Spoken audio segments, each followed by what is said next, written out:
Oh, I just yawned and we were live? No idea. Well, Whoops. now it makes that. Okay. I'm just gonna go to the bathroom. Okay.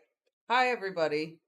I did not know we were on the thing. It's alright, Kayla. We'll see you next time. Hi, Corey. Dan, you're funny. Hi, Patrick. Welcome to the stream. Welcome to the stream here at Hogwarts, where the Dark Lord is ascending. Don't poo your shorts. I don't know.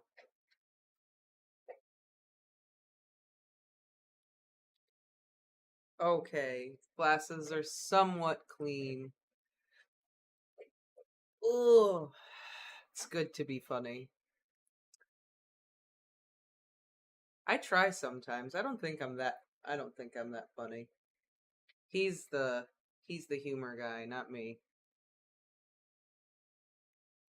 I think I'm funny in the sense that I make an idiot out of myself in that way, but I don't think my jokes are that good. I think my humor is more I don't know. Physical, I guess. Maybe not. I gotta get water. You make a genius of yourself. Oh, thank you. The flattery. I can't handle the flattery. Oh, you love flattery. The Colin flattery. A little chilly. Couldn't find a hoodie. So I know. I had to put a sweater on. Oh, how is everyone? Good. It seems. Kayla says she's got to work, so she's not gonna make it. Ah, thank you. Got to represent with the new Jurassic Park movie coming out. Well, Jurassic World movie coming out. Oh yeah, I know. Gotta see it, even if the reviews are terrible. Still gotta see it. Gotta know. Gotta know for sure. Mm-hmm. How are you gonna trust the reviews? You can't trust the reviews. They all said Godzilla was terrible, so you know. It is. That's true. They hated Godzilla. For Well, Godzilla versus Kong. Yeah, they hated the it. first two, that was understandable. Those were pretty bad. Godzilla versus Kong, though, it was a Godzilla movie. Yeah, it was. Hey, Methan. Wow, I missed that. I did not. Sorry. I did not see you say hi. You do have to see all the bad movies, too. I mean, a lot of good does come from some bad movies. Like, think about Sharknado. Probably the most out-of-this-world premise, awful movie ever. And they made but so good at the same time. So bad it's good. The Meg? The Meg 2? Yeah, that was a pretty good one. Is Kangaroo Jack a bad movie? Kangaroo Jack? Yes. Yeah, kind of. Yeah. I watched it when I was a kid and I liked it, but remembering what I do from the movie, it's like I couldn't watch it. I couldn't watch it now. Okay, fair enough. Why?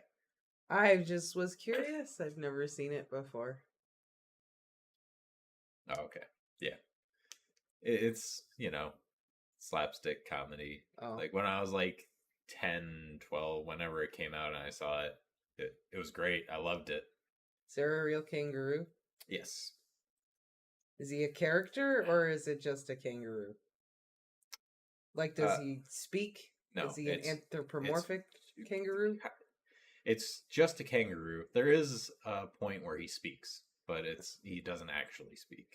Oh, it's like a dream hallucination thing. Okay, so he's just a kangaroo. He's not like a character.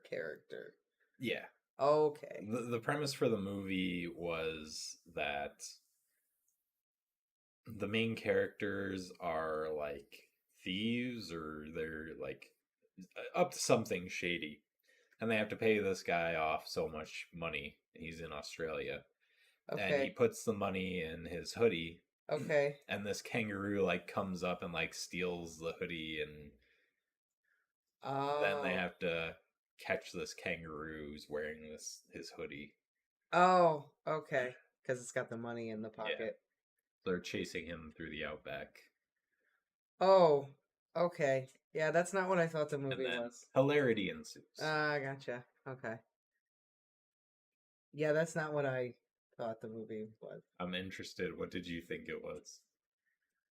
I thought it was about a kangaroo named Jack. Oh, And it great. and that the human characters and the kangaroo had to go on like an adventure together or It's something. like Like I thought Roger Rabbit-esque kind of thing. I thought Beetlejuice was about bugs and juicers, but there's absolutely no juicing at all in this movie. Well, in my defense, the poster is of the kangaroo with the glasses on. I thought he was like uh it was like a Roger Yeah. Rabbit thing. Okay, fair enough. Fair enough. I don't know. No, I get it. That's kind of what I expected too when I was a kid. Hey, Mike. Jamie, thank you. Thank you. My voices are spot on. They are. I appreciate that. I try. Well, now I don't know how I feel about this movie, and there it is. But I feel like I I know. don't think it would be bad. Just go into it not expecting much.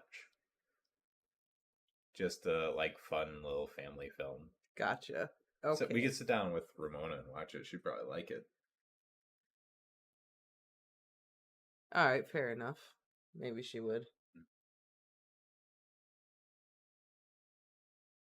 It's the only movie I know that involves a kangaroo.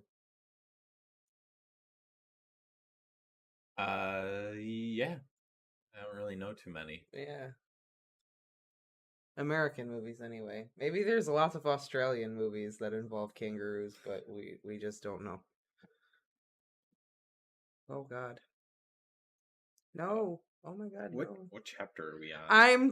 That's what I'm trying to do. I'm trying to figure it out, trying to find it. Oh, okay. No, you're good. I wasn't sure. I'm working on it, trying to get there. Moved to Boston 2 months ago and was living in an apartment in a seedy neighborhood, but I'm happy to announce that as this morning, I closed on a house. Officially a homeowner. Oh, that's awesome. Congratulations, Mike. Congratulations. What a milestone. Awesome. Fantastic. Oh, that's so great. That is so awesome. Good and for in you. Boston too. Yeah, right in Massachusetts. That's fantastic. I know we've Good for talked you. about it before, but Boston is a beautiful city. It's one of the my favorite cities I've visited. Oh, sorry. And yes, Methan, I did finally finish Hellblade. And the ending was pretty awesome. I'm not gonna lie. Hey, I love the voices you do for your Harry Potter characters. Thank you so much. I really appreciate the feedback. So we're actually talking about it next time we go to a Comic-Con cosplaying. She's gonna be Umbridge, and I'll be, well, probably Hagrid. Maybe Albus Dumbledore. I feel like I could pull We were Dumbledore. thinking about it. We hadn't Just gotta decided. get some, We hadn't decided if we were gonna go Harry Potter, but we said if we were gonna go Harry Potter, that I should be Umbridge, Yeah. as opposed to any other character in the series. I should be Umbridge, for some reason. Could just go around like disciplining people. You want to hold Amazing Orange for a second, or Magnificent Orange? Magnificent Orange. Okay. Yes, I'll hold Magnificent Orange. What are you doing over there? Coffee. Oh, I might need some. I don't know. That was a very pleasant Umbridge, but I'm sure she does have happy days that we just don't see. I'm sure she does. I'm sure there are days where she has lunch with Cornelius Fudge and it's like the highlight of her day. But the days where she gets to lock away some half-breed in Azkaban. Right? Like, Arthur and Umbridge are in the elevator at some point, and Arthur just says, "Well, Dolores, you seem very chipper today." "Oh, yes, Arthur. We arrested 3 werewolves last night, and we're going to give them the Dementor's kiss this morning. Positively lovely day." "Oh, right. This is my floor." That sounds like a good day to Umbridge.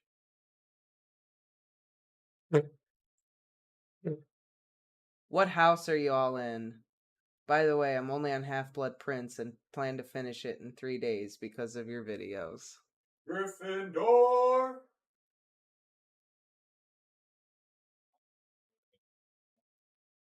Did you guys hear him? This is the most broski way to answer that question. Of course, that's what you guys all are. Yeah, they heard you. I am a Slytherin. Thank you.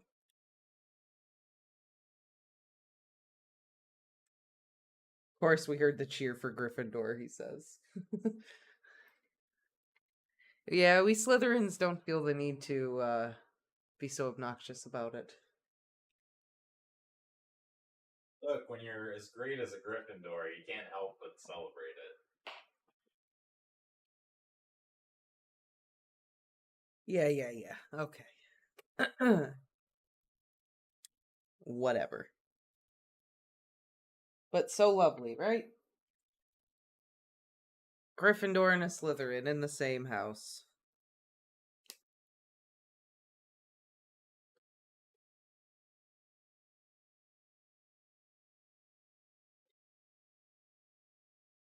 Lex, you don't look like a toad, though. No, thank you. I don't think I do either. We'll have to do some makeup magic. I was gonna say I'd have to do some makeup magic, and maybe I just have to perpetually hold my face like this.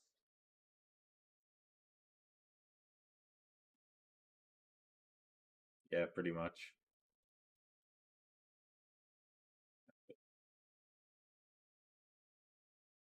There you go. Perfect. We must not tell lies, Mr. Potter. I can't remember. Did it describe her as having like Dan goes, turtle. Oh, thank you, Mike. Ah, I just thought of a show that has a kangaroo in it. Yeah. Well, not a wallaby. Okay. But still, counts, kind of. Rocco's Modern Life. Oh, there you go. He's a wallaby. Okay, fair enough. There we go. But on that note, I could be turtly enough for the Turtle Club. Turtle. You didn't get me any. I wasn't sure if you wanted. Can you get me some? Yeah, you can go ahead and start if you want. Oh, there's a Dilophosaurus on there. Yeah. I don't think Dilophosaurus? I don't think I noticed that. No T-Rex though. All right. So last time Mike says his favorite book is Prince, favorite movie is Azkaban.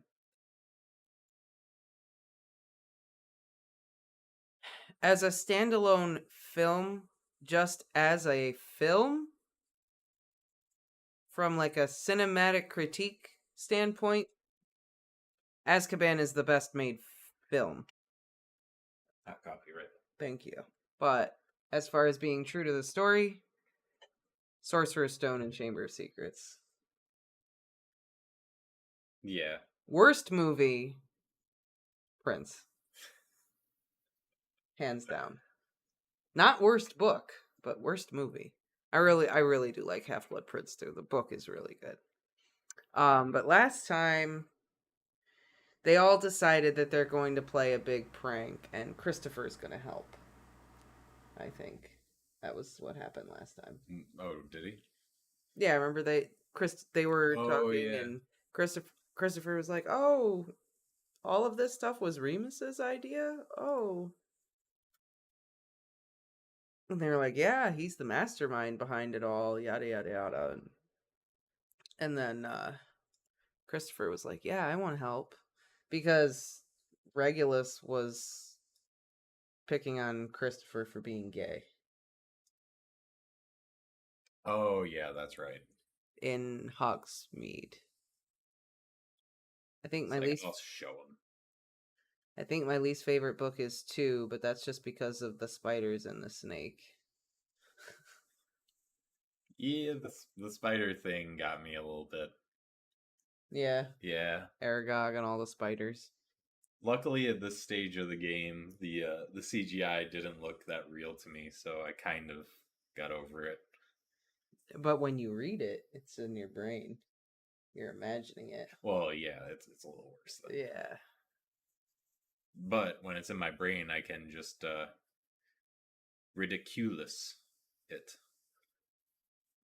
Fair Make it enough. all happy looking. Put roller skates on its feet. You know those close-up pictures of the spiders? They have like the big, cute eyes and stuff. Yeah. That's just how I picture it. Oh, there you go. Not creepy like he should. Imagine being 12 years old and having to go up against a huge fucking spider and a snake. Uh Can you imagine being yeah, 12? hard no. The Wizarding World would have ended if it was me. Wouldn't have gone. You would have let Hagrid suffer in Azkaban. You would not have followed the spiders. Yeah, follow the spiders. No.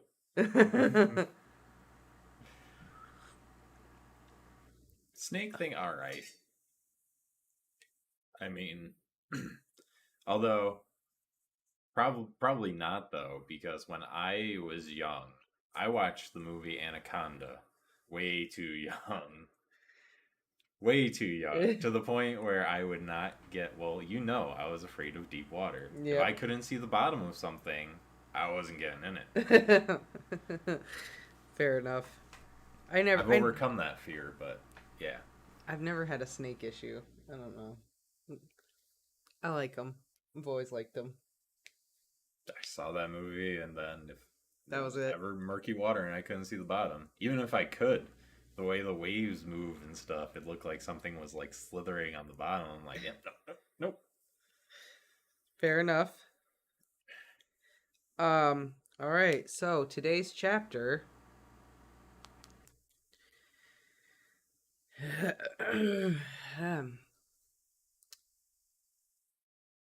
Favorite quote? I don't know. There's lots. I can't pick just one. That's hard. My animal job is going awesome. It's so good. I love it so much. Her animal job is why we're talking about kangaroos so much. She gets to hold the baby kangaroo all day. I do. I get to hold him and love on him and give him pets. And he gives me kisses. I love it. And then I get to go clean up their poops. Be out in the yard with them. All the big ones. I'm gonna make friends with all of them. Or get kicked trying. Hopefully not. Hopefully not. I doubt. They're nice. Oh my god, I'm kind of jealous. You're making me think I got into the wrong line of work. Yeah, it's just so awesome. I get to hang out with the giraffes and the camels and the kangaroos. The kangaroos are the best part though. They're just awesome. I love them. I know. And kangaroos are my favorite animal. They've really, It's not fair. they've really grown on me. Before I started, I was like, kangaroos are cool. And now I'm like 2 months in, and I'm like, I absolutely love kangaroos. They are awesome and so cute and fantastic and dangerous, but cute and lovely. They are. See.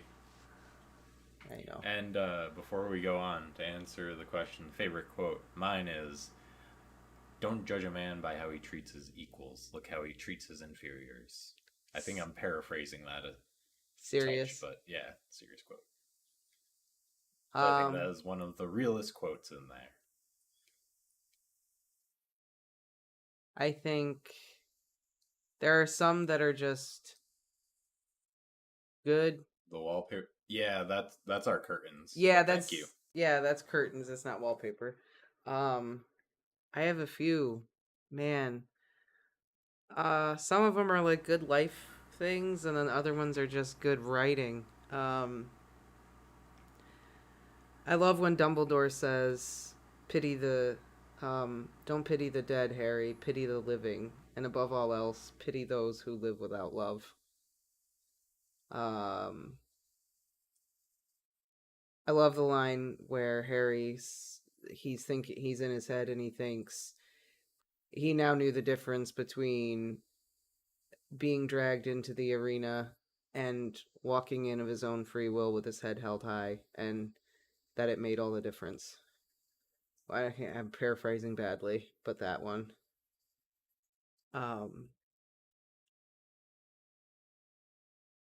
There's other ones too. I don't know. Those are just the first couple that pop up into my head that I really like. I mean, there's a plethora of great quotes in the books. Well, the sun wasn't on that side, so it kind of looked like curtains. Still pretty, though. Well, thank you. Thank you. There's just a lot of really good ones. I mean, there's some things that Voldemort says that are great, but I can't think of any off the top of my head. My favorite quote is in 7 when Harry and the gang have to go against the Dementors and he feels like he can't go on anymore. And Luna says, "Something happy, Harry. We're all still here." Luna. Such a beautiful character. She's so good. We don't deserve her. No. I think that would have been almost as devastating as Dobby's death if Luna didn't make it through the books. Oh my god, if Luna died, that would have been horrible. That would have been terrible. Yeah, the thing with the friends on the ceiling. Ugh. Why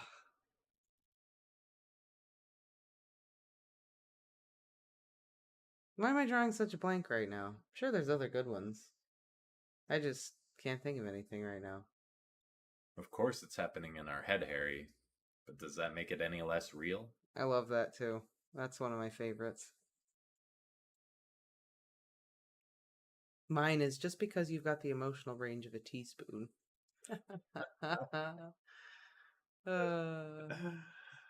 Hermione's great for some quotes too. She does. She's got some bangers. So does Ron, though. Ron has said some things. "Hey, Lavender, can I see your anus?"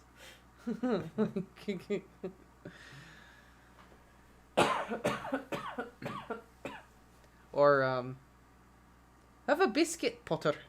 Have a biscuit. Like, some really good ones. Mars is bright tonight. Yes, of course. Shouldn't have said that. I think that's the one I quote the most. Shouldn't have said that? Shouldn't have said that. Yeah. Shouldn't have said that. I should not have said that. Yep. "Harry, did you put your name in the goblet of fire?"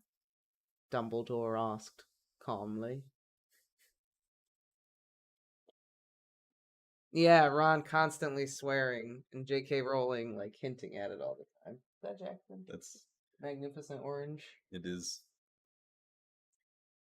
What are you doing? All right, are we gonna see what is going on with the Marauders? I guess the platinum trio.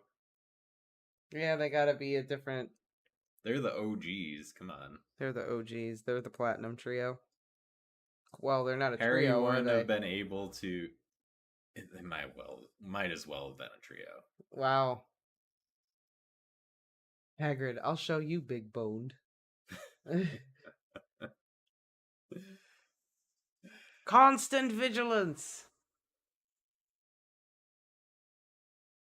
That is pretty good too. Yeah. I also absolutely love Snape's speech in the first book. You love everything Snape says, so that's not a surprise. Well, come on, Jackson. You getting up? Sometimes I don't love everything Snape says. Sometimes he says things that are not nice. So, but I love the speech. I can teach you how to bottle fame, brew glory, and even put a stopper in death. Like, bazinga, Severus. Jeez.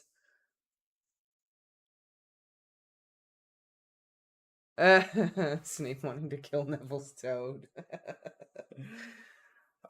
Trevor. Bewitch the mind, ensnare the senses. Like, come on, that's good shit. Yeah, it is. It's good shit. How long do you think Snape, worked on that speech? I don't think he worked on it. I think it comes from the depths of his being. I think that's how he feels about it. Nah, I think Snape, toiled all summer rewriting that. No. I think that... How do I get across that I'm edgy to my students? I don't think he cares about being edgy to his students. I think that's who he is. That's how he talks. He speaks like that. He does speak like that. It just happens to be, in this instance, it's about something he likes. Usually, it's negative when he's speaking otherwise, so it doesn't sound poetic. It sounds just mean. Okay, fair enough. Mike's with me on this one. All Comes right. from the heart. He's a passionate dude. He's a passionate dude. He's just When miserable. it comes to potions, yes. He's a passionate dude. Just very unhappy dude. That's all. Passionately depressed. Yeah, why not? Anyway. Let us start.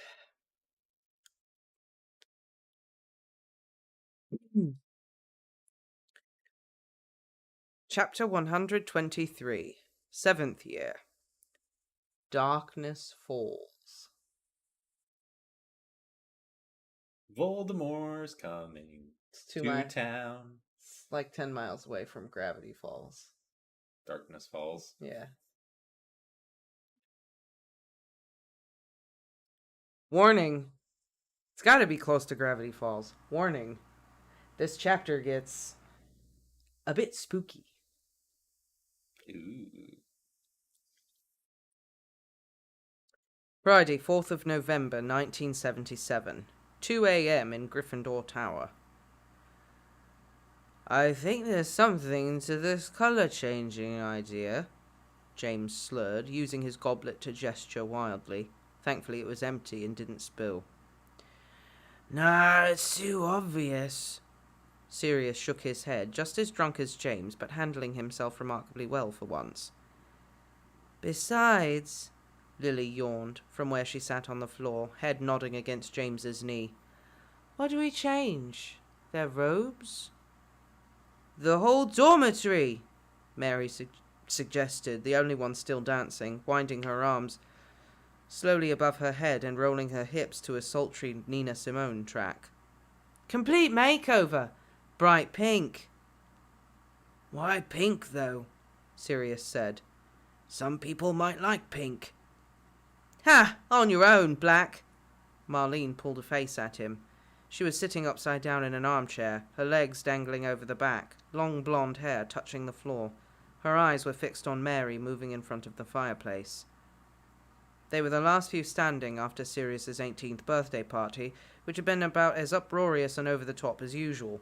The only non-seventh year remaining was Christopher, who looked like he was struggling to keep his eyes open, but held on valiantly, taking notes for the Slytherin prank they were currently brainstorming.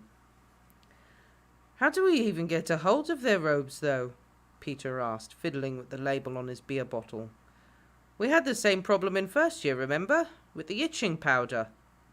"Oh, yeah," James nodded. "That's right. It's easier to sneak into their common room than it is to work out how the house elves organise the laundry." "How did you sneak in?" Marlene asked, frowning. "You can't have perfected an invisibility spell by the age of 11. "Ask us no questions and we'll tell you no lies, McKinnon." Sirius winked at her. He was watching Mary dance too, his eyes shining with intoxication. "Anyway, we've decided not to do it." "You decided," James corrected. "It's my birthday." "Not anymore, it isn't." Peter threw a cushion at him. Sirius threw one back. Then James launched another, and soon enough they were all drunkenly flinging cushions back and forth, giggling dopily. "Right," Mary laughed after deflecting a big round velvet one. "I'm off to bed." She placed her hands on the carpet and flipped forward neatly. She brushed her jeans as she got up, a bit wobbly on her feet, then headed for the girls' dorm. "No!" Mary grabbed her round the waist. "Don't go, Marles. Dance with me." Marlene laughed lightly, but Remus caught an odd flash of annoyance in Marlene's usually placid face as she gently unwound herself from Mary and backed away. "I'm sure one of the boys will oblige," she said shortly. "Night, all." "Night," they chorused back. Remus vaguely wondered what was going on between the two best friends, but he was too drunk and sleepy to dwell on it very long. "I think I'll go up too." Christopher was already on his feet, as though he'd been waiting for someone else to admit defeat so he wasn't the first.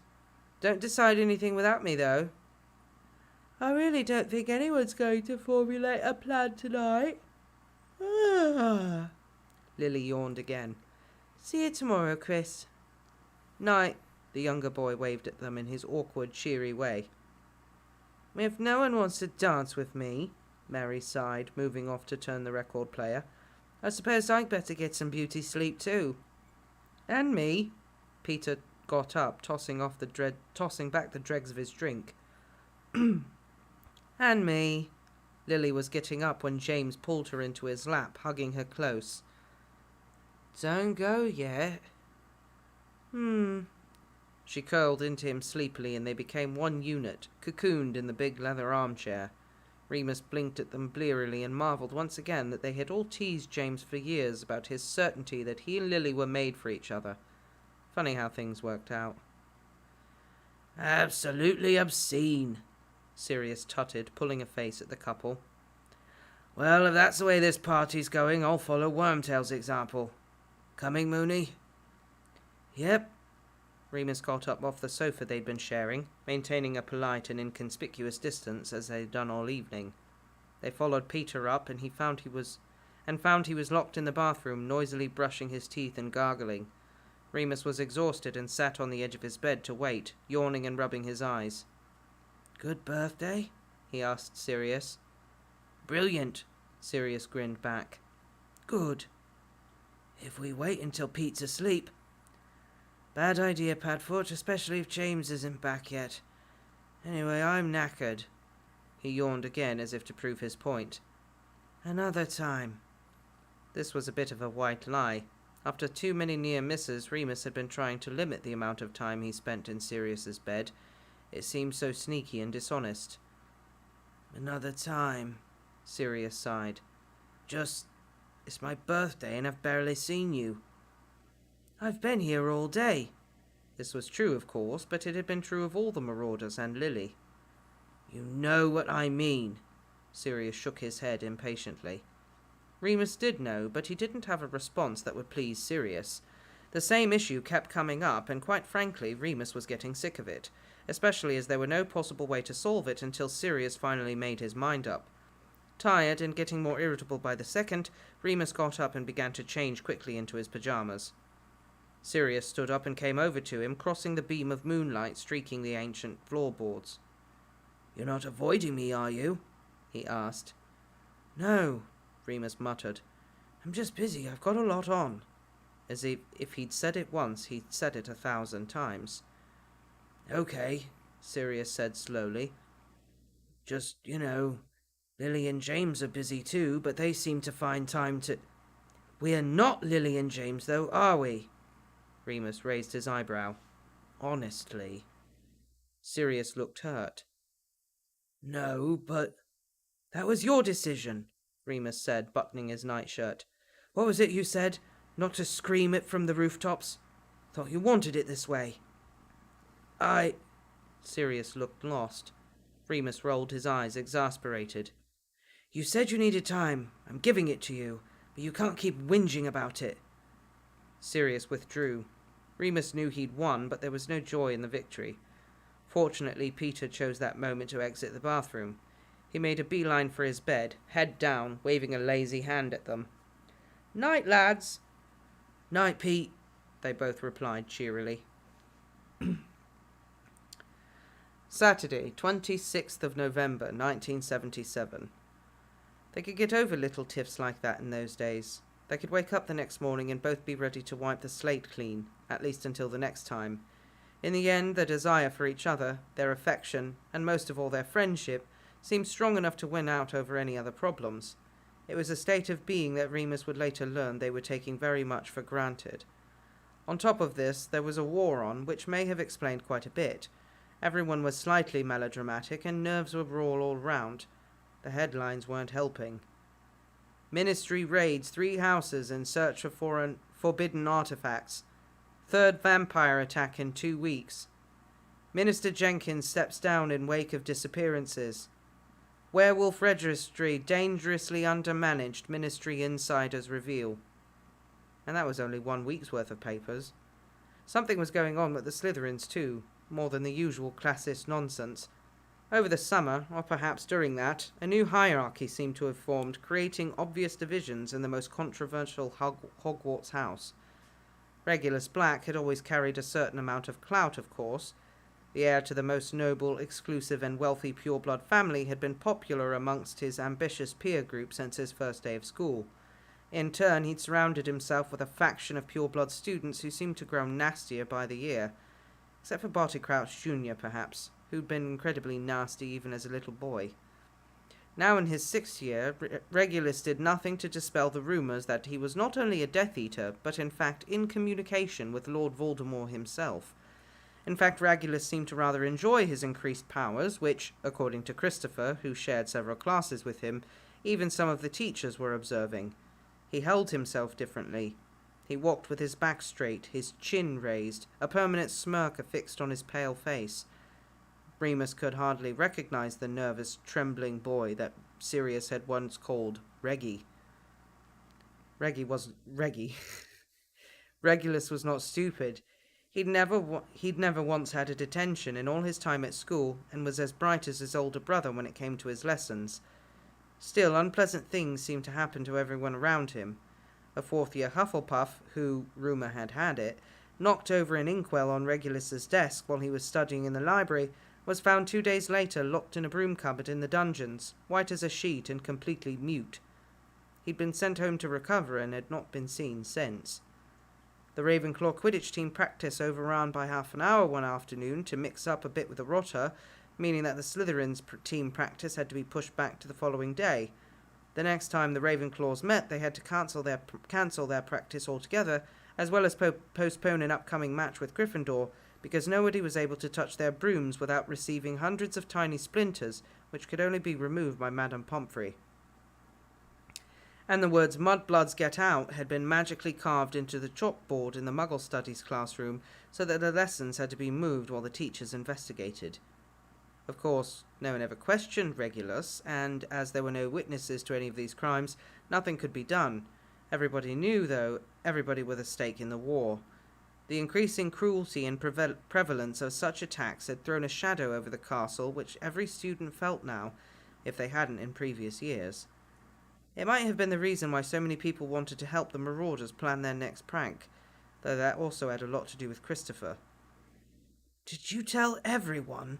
Remus sighed, exasperated, as a third year scuttled out of the study room, flushed and grinning after offering his services to the cause. "I blow stuff up all the time in potions," he'd explained, without a trace of irony. Remus had assured him that James and Sirius would be thrilled to hear it. "I just mentioned it to a friend," Christopher replied sheepishly. "You know, a lot of people got it in for Slytherin, and it's always a good idea to get a wide range of experience. The Marauders do not outsource their pranks." Remus sniffed haughtily as they made their way back toward the tower. "It's not outsourcing," Christopher countered. "It's, collaboration." "We don't collaborate either." "Why not? Isn't that what we're supposed to be fighting for? Inclusion?" "Inclusion, yes. Equality, yes. Prank planning cooperatives? No." Christopher snorted with laughter. Remus smiled. Christopher had an awkward, braying laugh like a donkey. It was pretty glorious to witness. "So," Christopher wheezed, catching his breath and wiping his eyes, "what are your Christmas plans? Staying here again?" Maybe, or going to the Potters. All hangs on whether or not James is going to spend it with Lily's family." "Oh, Merlin, don't." Christopher pulled a face. "I think I preferred it when they hated each other. Prefect meetings are so boring now. They spend the whole time talking each other up. Enough to give you a toothache." "I think it's nice," Remus said. "James has been bonkers about Lily since second year. If he can finally tell her how amazing she is instead of telling us, then all the better." "Yeah, I suppose you're right. We should all be so lucky," Christopher sighed. They were quiet for a bit after that, just walking together. As they turned the next corner, Remus realised that they hadn't passed anyone in a while. Fair enough, it was a Saturday, but it wasn't a Hogsmeade weekend, and the weather was too poor for anyone to be outside. Finally, a first year came hurrying toward them through an archway which led to the east wing. Her eyes were big and frightened. She looked up at the two older boys. "Oh," she squeaked, "don't go down there.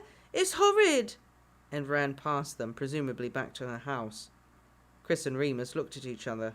Chris licked his lips, then squared his shoulders slightly, setting his mouth. "I am a prefect, so I'd better—" "I'll come with you." Remus patted his shoulder. Christopher nodded, looking very relieved. Remus wished James were here, or Sirius. They walked side by side through the archway and found themselves enveloped in total darkness. It was the middle of the afternoon, and Remus knew there were usually windows on this corridor, and even at night it was never this dark. Something was wrong. "Lumos," they both whispered, lighting their wand tips and holding them up, casting beams of white light across the grey flagstones, the blood-red tapestries, the glinting suits of armour. It seemed empty. Christopher took a brave step ahead of Remus, clearing his throat. "Hello? Is anyone there?" he called. No response. Utter silence. Christopher turned round to look at Remus, squinting and raising an arm to his eyes against the brightness of Remus's wand light. "Perhaps you ought to go for a teacher."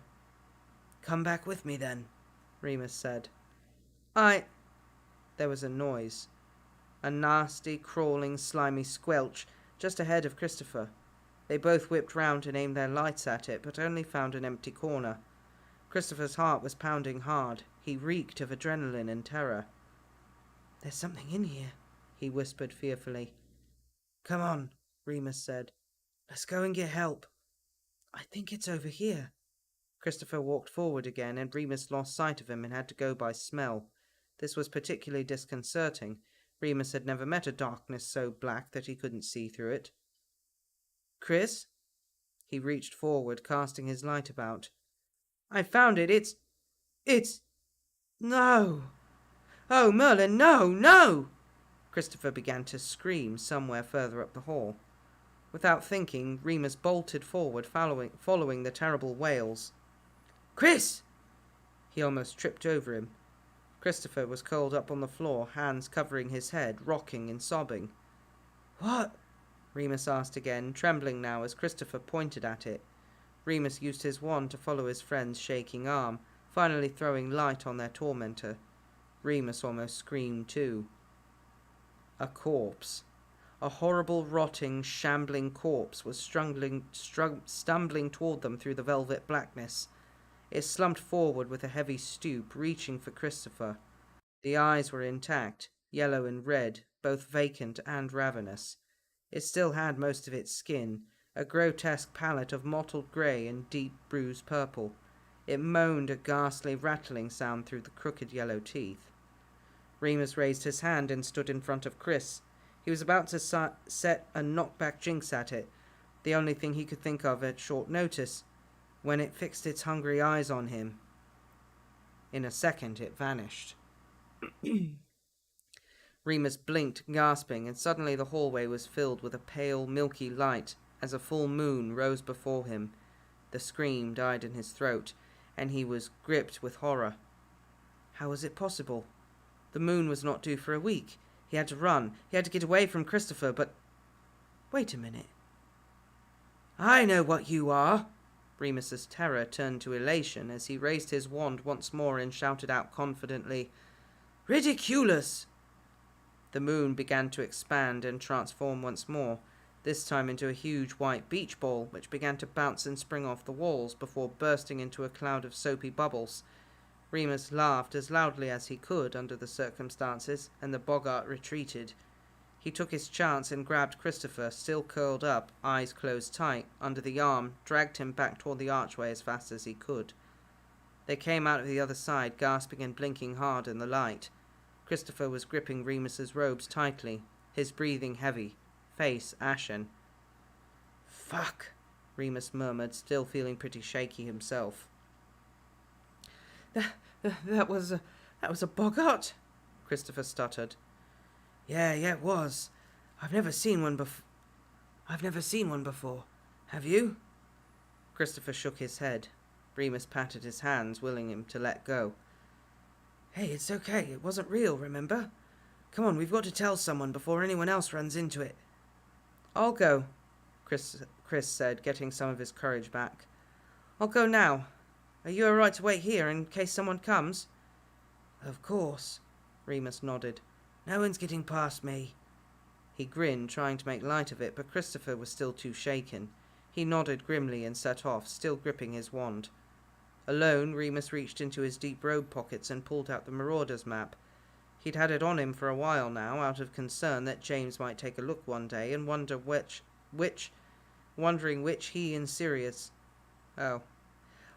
why he and Sirius were sharing the bathroom so often. I solemnly swear that I'm up to no good, he whispered, tapping the parchment. The map immediately sprang to life, ink spreading like vines across the page. Remus held it up to his eyes and vertically searched for the corridor with the Boggart. There it was, and there he was, Remus Lupin clearly marked out on the end. He followed the length of it with his finger. It was completely empty. Apparently Boggarts did not show up, not enough substance maybe. He reached the end. There was a second archway on the other side, he remembered, covered by a tapestry. 3 people were waiting there, quite still. Barty Crouch Jr., Garrick Mulciber, and Remus's stomach sank, though he was not at all surprised. Here it was, proof in black and white. Regulus Black. Oh, who would have guessed? Shocker. How did they catch a Boggart? Or do you think Mummy and Daddy gave it to them to set loose in the school? Yeah, I was gonna say, maybe Mummy and Daddy just have one. Maybe Voldemort gave them one. I don't know. I don't know. Here's a Boggart, kids. Go have fun. Yeah, I don't know. Never say Uncle Voldy didn't get you anything. Yeah, there you go. Oh man, I thought we were gonna see some Inferi. Yeah, Dan said too, Inferi. But no, just a Boggart. Well, I think that's a good choice on the author's part. You think it's gonna be an Inferius, and then, oh no, it's a Boggart. Ha ha ha. Because we know Lupin is an expert when it comes to Boggarts. Yep. Gotta show where he learned it all from. Yep.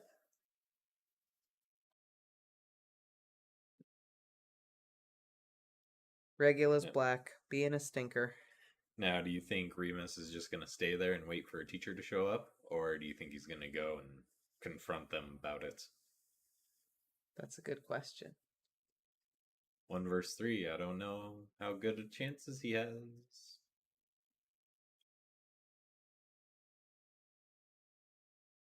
I mean, we don't know anything. Barty Crouch Jr. is a pretty talented wizard. Yeah. He's got a lot of skill. He's as talented as he is creepy. Yeah. I mean, he fooled Dumbledore for a whole year. Did a lot of crazy magic. Dude's got some skills. Oh yeah, like Peter sharing Ron's bed and Fred and George not noticing. Or did they notice and they're just like, all right, cool, man, whatever. Support you in whatever your decision is. They were just giving him his space until he felt comfortable enough to tell the family. And that's it. I bet they never noticed. You think? I bet they, honest to goodness, never noticed. What are they looking at Ron for when they're using the map? I don't know. I feel like it's just one of those things you would have like noticed, you know? I'm sure they opened it in Gryffindor Tower at some point, noticed them, and it's like, who's Peter? Yeah, I don't know. Or maybe they assumed that maybe the map was a little bit busted when it came to, like, people. I don't know. Yeah. I guess could be anything. I wonder how long the Marauders map will last. How long the magic will last? Yeah. That's a good question. I don't know. Because, I mean, it lasted a long time. And we know that, well, with magical objects, for something to last an extended period of time is kind of rare. It depends on what it is, how it's made, who made it. Yeah. You know, like if it's a goblin-made sword, different. Oh, yeah, and he was in the common room or elsewhere around the campus with Ron. Again, I just don't think Fred and George are looking for Ron. And they had it for an entire year before Ron even went to school. Mm-hmm. So they would have never seen Peter Pettigrew on there prior to. I don't think they were looking. Just, it's a thought. Like, what could have happened? I wonder if, Sorry, I keep yawning. I'm really sorry. I wonder if you're going to get a Marauder. Yeah, when you were yawning in the beginning, you made me yawn. Sorry. Um, That was intentional yawning. This right now is not. Yeah, that's what I mean. Used it like Harry. They were probably just looking for, where's Filch? Is anyone in the hallway where I need to be right now? What shortcut do I need to take? Like, I don't think they were seeking what other people were doing, other than people they wanted to stay away from when they were sneaking out. yeah, that's fair. Okay. You got me there. Oh my god. And Sirius So sorry. being a little passive aggressive, or not Sirius being passive aggressive, Remus being a little passive aggressive about Sirius not wanting to come out and be open about their relationship. I get Remus's point though. If they were open and honest about it, Remus could like sit there and hold his hand. Yeah. And they could have some kind of intimacy. Like he could give him kisses and stuff, but he can't. They wouldn't have to worry about James noticing them in the bathroom together. Right. On the Marauders map. On the Marauders map. Here we go. This is a save issue. Yep. So what does Remus do? He just takes the map. I wonder if this is how they lose the map. Whatever happens next, maybe that's how they lose the map. Filch takes the map at some point. Yeah, he does.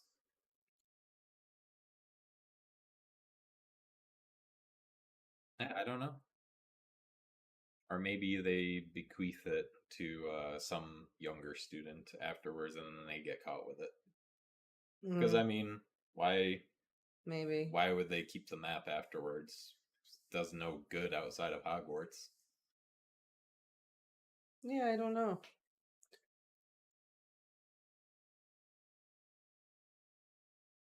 Yeah, well, that Remus knows the map was taken. Yeah. Yeah, that's true. Because in book 3, he's like, "Where'd you get this?" Yeah. He knows immediately what it is. He knows that it was taken, which is why he's like, "How the f do you have this?" Oh no. Well, still, he knew it was taken, so he knew it was still in Hogwarts somewhere. So he shouldn't be that surprised that they had it, to be honest.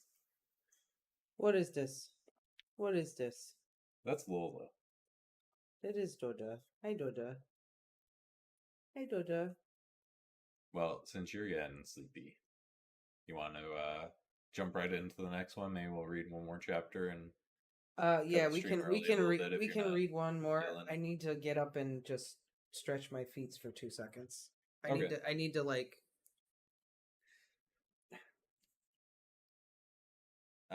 Yeah, Lola says no.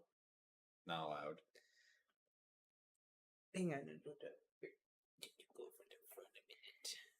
I can read one more. I just need like 5 minutes. I need to stand up because I'm not gonna be able to read it unless I get up. Just I don't know why I'm so tired. I'm just exhausted out of nowhere. Well, you said it was a slow day at work. It was so slow. So slow.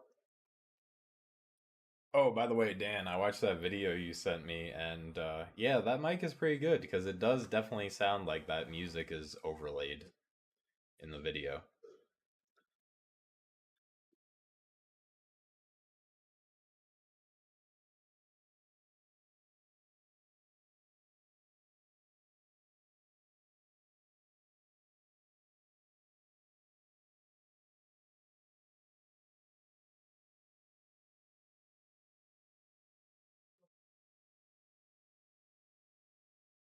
Oh, she's really pestering you, isn't she? Not taking no for an answer right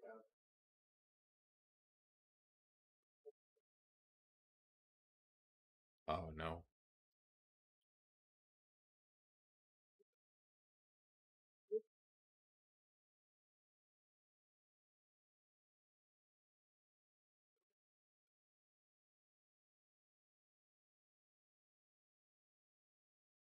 She's okay.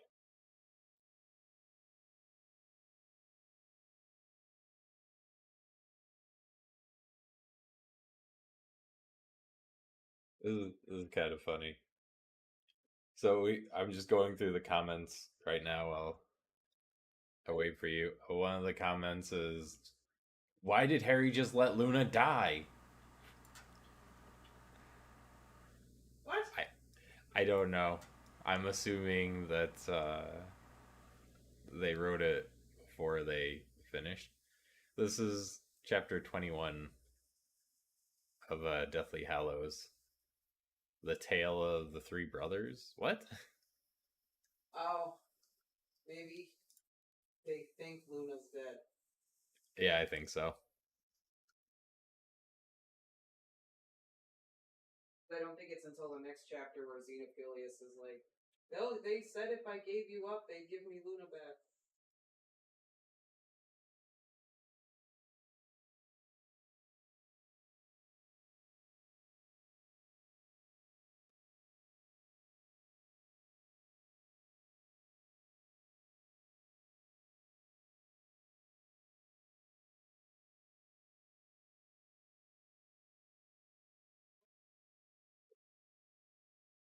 A lot of them, just your character voices are spot on. They love your character voices.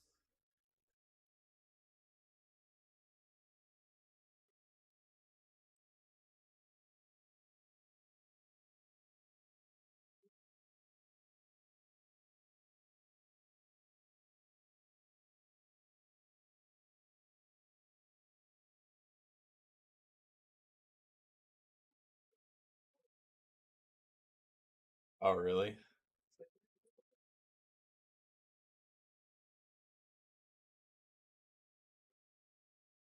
Limpy soup?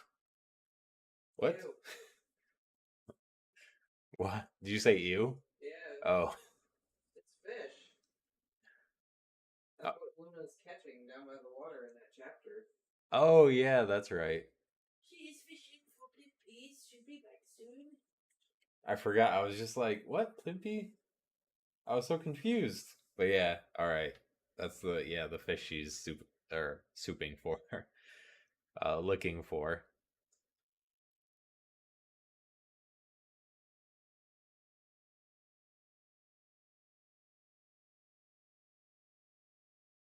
Oh man, someone said they really like Jackson. They look just like their old cat.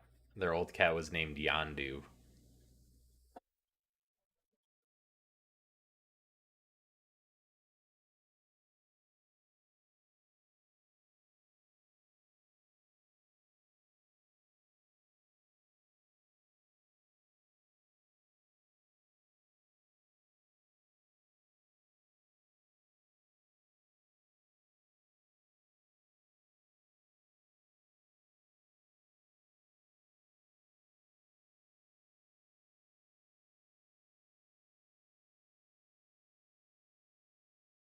Yeah, not a lot of like in-depth comments I'm seeing so far, but a lot of like, you're doing a great job and commenting on the chapters.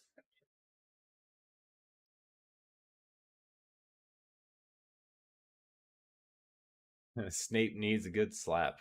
A good anything would do regarding his attitude when Harry urgently needs to report to Dumbledore about Crouch.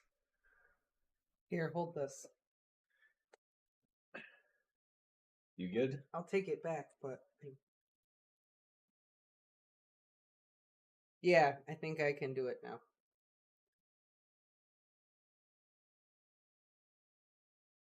You should have asked them. You going to catch Plimpies? That's a scene where Snape really pisses me off. Yeah. It makes me laugh. I'm sorry. I'm just. Well, remember we watched that video about why do people like the villains so much? Not that Yeah. Snape is a bad guy. I'm not saying that. But people who I'm tend not even going to comment. We have a whole video on this. People who tend to like villains tend to be more manipulative in life or whatever it was. And like I read a scene like that. Maybe it's just because I've read it so many times when I read that part of like, Snape, you're being such a dick right now, dude. Like, I don't know. Harry really needs to go talk to Dumbledore. Stop. I don't know. It makes me laugh.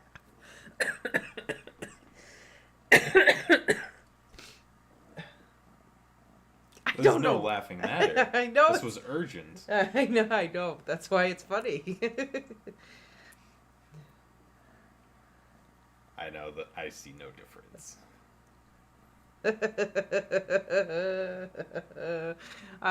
People are gonna hate me for laughing at that.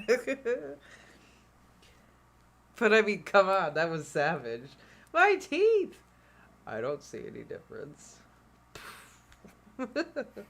So rude. It's that meme. It's... The one guy. Savage.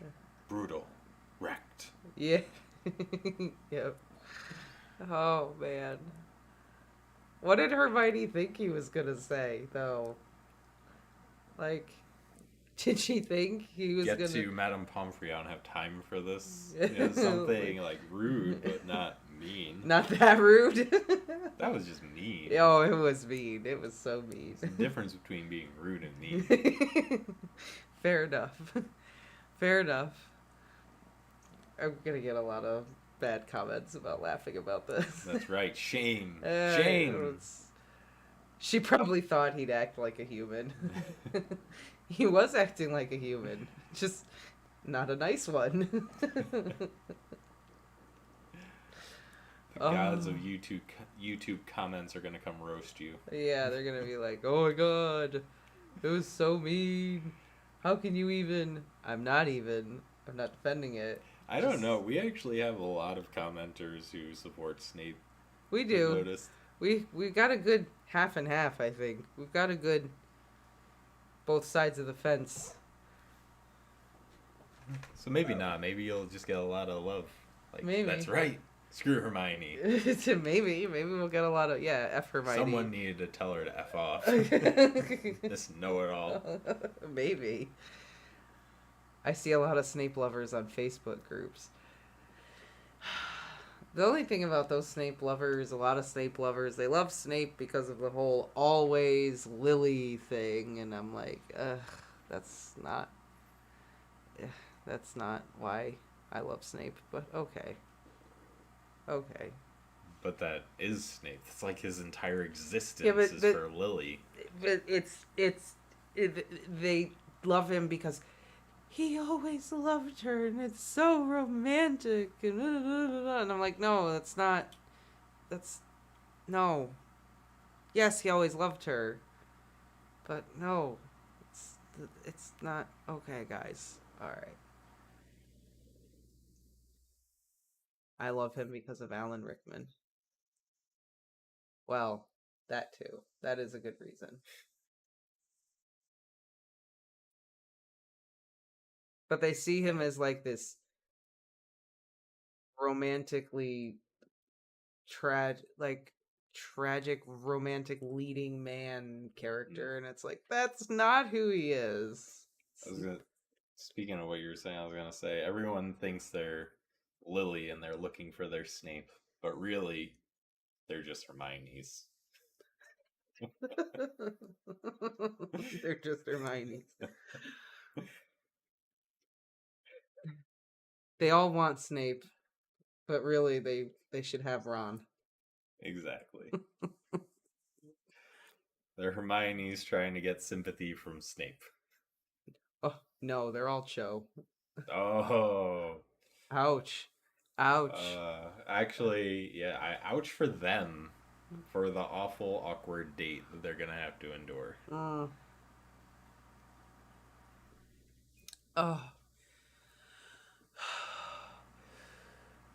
I laughed a lot. Part of it's that tiredness, a little bit.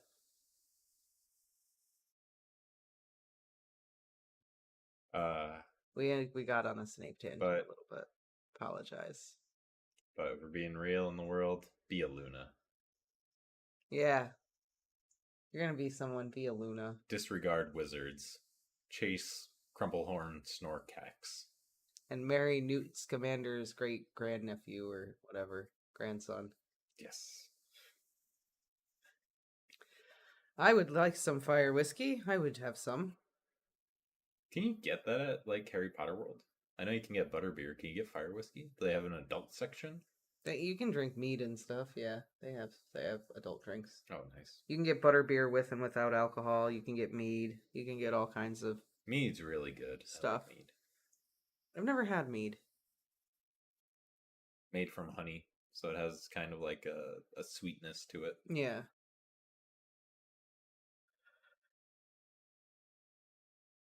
I haven't gotten to a chapter talking about mead yet in that book, Drunk. Oh, right. Talked about like every other form of wine or hallucinogen. They just haven't gotten to mead yet. I know they drink a lot of it in Game of Thrones. Yeah, it was like the thing. Mulled, spiced, hot, all kinds. Yeah.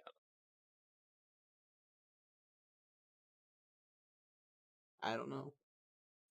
I'd try it. I mean, drink sake hot. That's good. You can drink hot cider. So I've had hot cider before. It's good. Yeah, I've had hot cider. It's not as good as cold, but it's good. No, there better not be cinnamon in that. Oh, Dan, it's called Fireball. Oh yeah, Fireball. We used to have a coworker who like exclusively drank Fireball. Yep, only Fireball, nothing else. And that's all she would talk about. It's drinking Fireball. Every Monday. Yep. I drank so much Fireball this weekend, guys. Yep. Oh, really? Was it more than last weekend? Because you said you drank a lot then. Yep. Dan wants to know, no cinnamon for you, Biggs? No. Nope. Not a fan of cinnamon. At all. Especially in cider is like, she knows, it's my biggest thing. I am a purist when it comes to cider. Takes apple cider very seriously. It doesn't need anything. Here we go. Every time. Apple cider is so good by itself. Don't add cinnamon or anything to it. Every time we go to the store in the fall when it's cider season, and they don't have normal cider, but they have the cinnamon apple cider, he gets very upset. He's like, where's the regular? Why do they have to put cinnamon in it? I don't want that. I just want plain apple cider. Why don't they have it? Look, their plain apple cider is already not that good because they add a bunch of sugar and stuff. But then you add cinnamon. It's too far. It's too far. Lay off.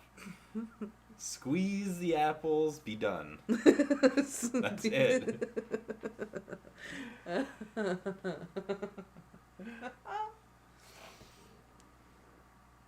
Hot chocolate, apple cider, a little bit of cinnamon.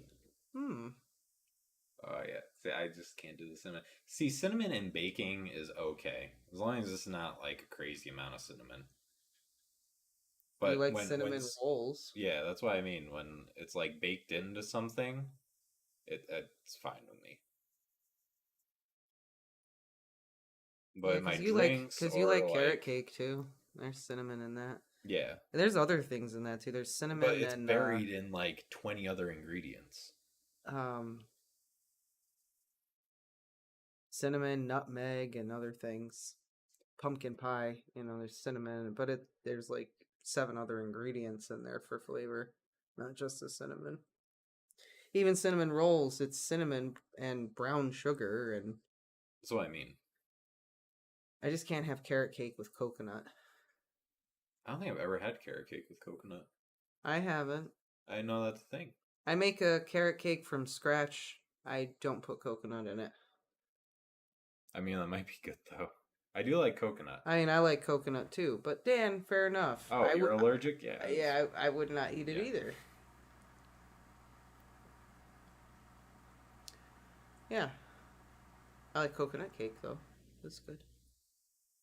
We gonna read another chapter? Yes. Coconut cream pie. I've come across a lot of carrot cake at church. I wonder why. I make a really good carrot cake from scratch. I'm just saying. Yeah, you do. I think my carrot cake that I make is really good. With homemade cream cheese frosting. Pistachio cake's the best though. Pistachio cake is good.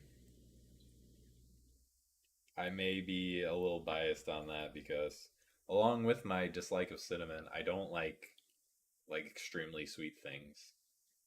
I'm more of a savory person, not a dessert guy. I know, and I love baking. I love baking everything. But that's why pistachio cake is perfect, because it's not overly sweet. It's almost like a savory cake.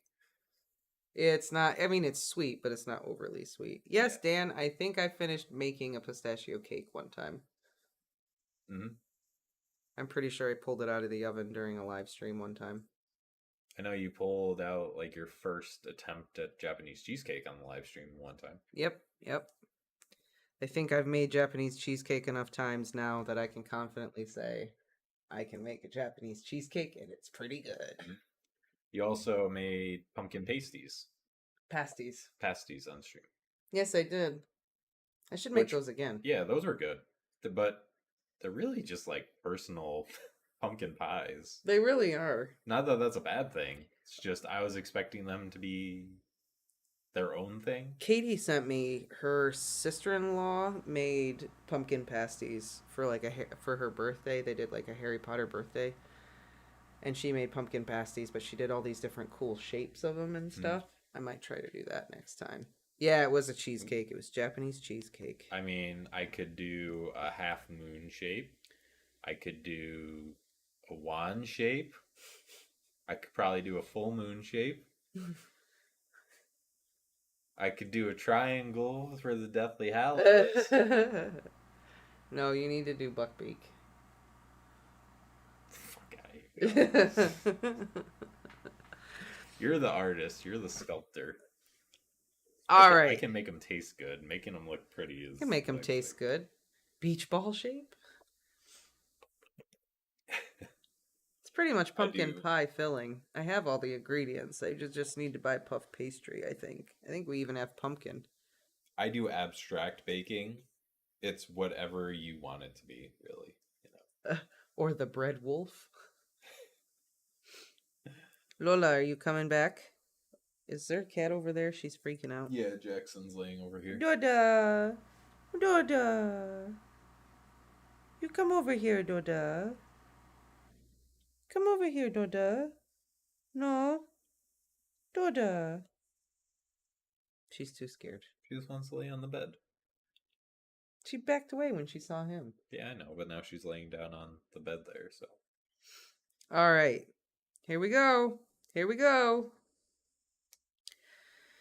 Chapter 124, 7th Year, Christmas, Part 1. In a miserable twist of fate, the December 1977 full moon fell on Christmas Day. The Marauders all agreed to stay at Hogwarts for the duration, with a plan to travel back to the Potters on Boxing Day. Lily made them all promise they would meet up as soon as possible in Diagon Alley. "It's the only place my parents will let me go by myself," she explained to Remus. "I wanted to come to the Potters too, but they're protective and they haven't met James yet." "Why not invite James to yours?" Remus suggested. Lily bit her lip and shrugged. "It's just a bit tricky. Maybe for Easter break." It was a cheerless Christmas, really. James was missing Lily. Peter obviously wished he was at home, not stuck at school. Sirius was anxious and jittery whenever he and Remus were in the same room with someone else, and Remus himself was grumpy and irritable, waiting for the moon to take hold. They didn't do anything very Christmassy either, other than go down for lunch with the other students who'd stayed. They promised Mrs. Potter not to exchange gifts until they could all be together. "I feel awful," Remus sighed as he wound his scarf round his neck, ready to head toward the shack ahead of his friends. "You lot should be at home. I could have stayed by myself, or used your attic again, Prongs." "Don't be silly." James shook his head manfully. Manfully? Manfully. How does a man shake his head? "I know how bad it is for you in the attic, tied down like that. The shack is the best place. At least we can all run about a bit." And he was right, of course. They all needed a good run. And in the morning, Remus woke up and looked at his friends' rosy, grinning faces and knew they all felt much the better for it. They couldn't leave immediately, however. Madame Pomfrey would not allow it. Remus was prescribed his usual morning of sleep, and he hoped the other Marauders had taken the opportunity to do the same. He woke up in the infirmary, Sirius sitting in the chair next to him, grinning, 2 suitcases at his feet. "Ready when you are," he said cheerfully, and Remus felt a pang of guilt again. Sirius needed to get home to the Potters just as much as James had. "Have you packed for me?" Remus sat up, blinking. "Blimey." "Of course I haven't," Sirius snorted. "Prongs did. I made sure he got the book on your bedside table, though." Remus opened his mouth to speak, but Sirius raised a hand. "And the one under your pillow. Don't worry, Moony. Nothing gets past me."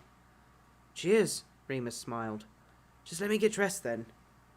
"Sure you'll be back to flu? Sure you'll be okay to flu?" Sirius asked as Remus swiveled out of the bed, his bare feet landing on the cold flagstones. He felt a bit weak and woozy, but no worse than usual. He nodded. "Yeah, apparated after a full moon once, remember?" "Okay, but you should say if you don't feel up to it." "I will. Pass my jeans, will you?" Sirius complied. Remus dressed slowly, checking his body with every stretch and turn, making sure everything was working as it should be. He was starving hungry, but willing to wait for Mrs. Potter's cooking. "Where are the others?" Remus asked, bending low to tie his shoelaces. "Common room," Sirius replied. He held up his silver compact mirror. "I'm going to let Prongs know when we're on our way to McGonagall's office. They'll meet us." "Great," Remus nodded. He stopped for a moment, dizzy again, and pretended to be stretching. "Moony?" Remus began his second shoe, concentrating very hard. "I'm going to tell Prongs. Over Christmas." "What?" He straightened up so suddenly he had to grab Sirius's arm to stop him wobbling over. His head swam and he blinked a few times while equilibrium restored itself. "Tail prongs?" "Yeah." Sirius looked very pale, his eyes big. "If it's okay with you, I think I'd better." "Of course, yeah. I mean, wow. Why now?" Sirius shrugged. "Something's got to give. And I'm mental about you." Remus's face grew hot and he looked away. He nudged Sirius's toe with his own. "Shut up." "Never." Sirius poked his tongue out. "So it's okay?" "Yeah, of course it is. Will you let me know when?" "Definitely. I want to pick the right time." "Okay. I'll go and get Pomfrey now, shall I?" "Cheers." And with that, Sirius jumped up and disappeared behind the screen. Remus sat still for a few minutes, stunned. Well, people could always surprise you. Boxing Day afternoon at the Potters was a welcome change of pace. Euphemia wanted to know all about Lily, and Fleamont wanted to know how the new Gryffindor Quidditch lineup was working out. This led to a very long and involved argument between Peter, Sirius, James and his father as they complained about the poor new chaser, something Erickson, and fretted over whether or not this would be the end of Gryffindor's 6-year winning streak. In the end, Remus and Euphemia abandoned them to this and went into the kitchen to help Gully with the washing up. Mrs. Potter pulled up a seat for Remus by the sink and said, "You just sit here, my love, and you can dry. Don't want you on your feet all evening, or you'll never get up tomorrow. And it sounds like the boys have a lot planned." They worked away in a companionable silence for a while. Remus practiced several drying spells before giving up and just using a dishcloth. Maybe he would never be any good at domestic incantations. "Comes with practice," Euphemia smiled. Her face was soft in the twinkle of the fairy lights, and though she looked tired and older than Remus had remembered her, she looked content and homely, just as a mother should look in his mind. "Mrs. Potter?" "Yes, dear." "You knew my dad, didn't you?" "Lyle? A little bit, but not well. Monty knew him better.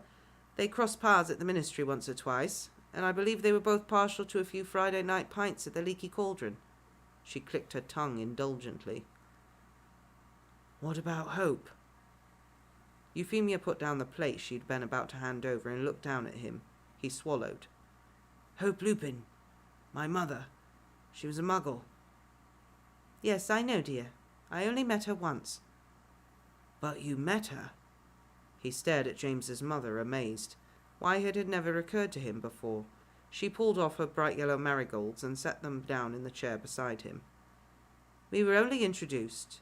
We were both pregnant at the time, that's the only reason I remember. She was a lot younger than me and, as you say, a muggle.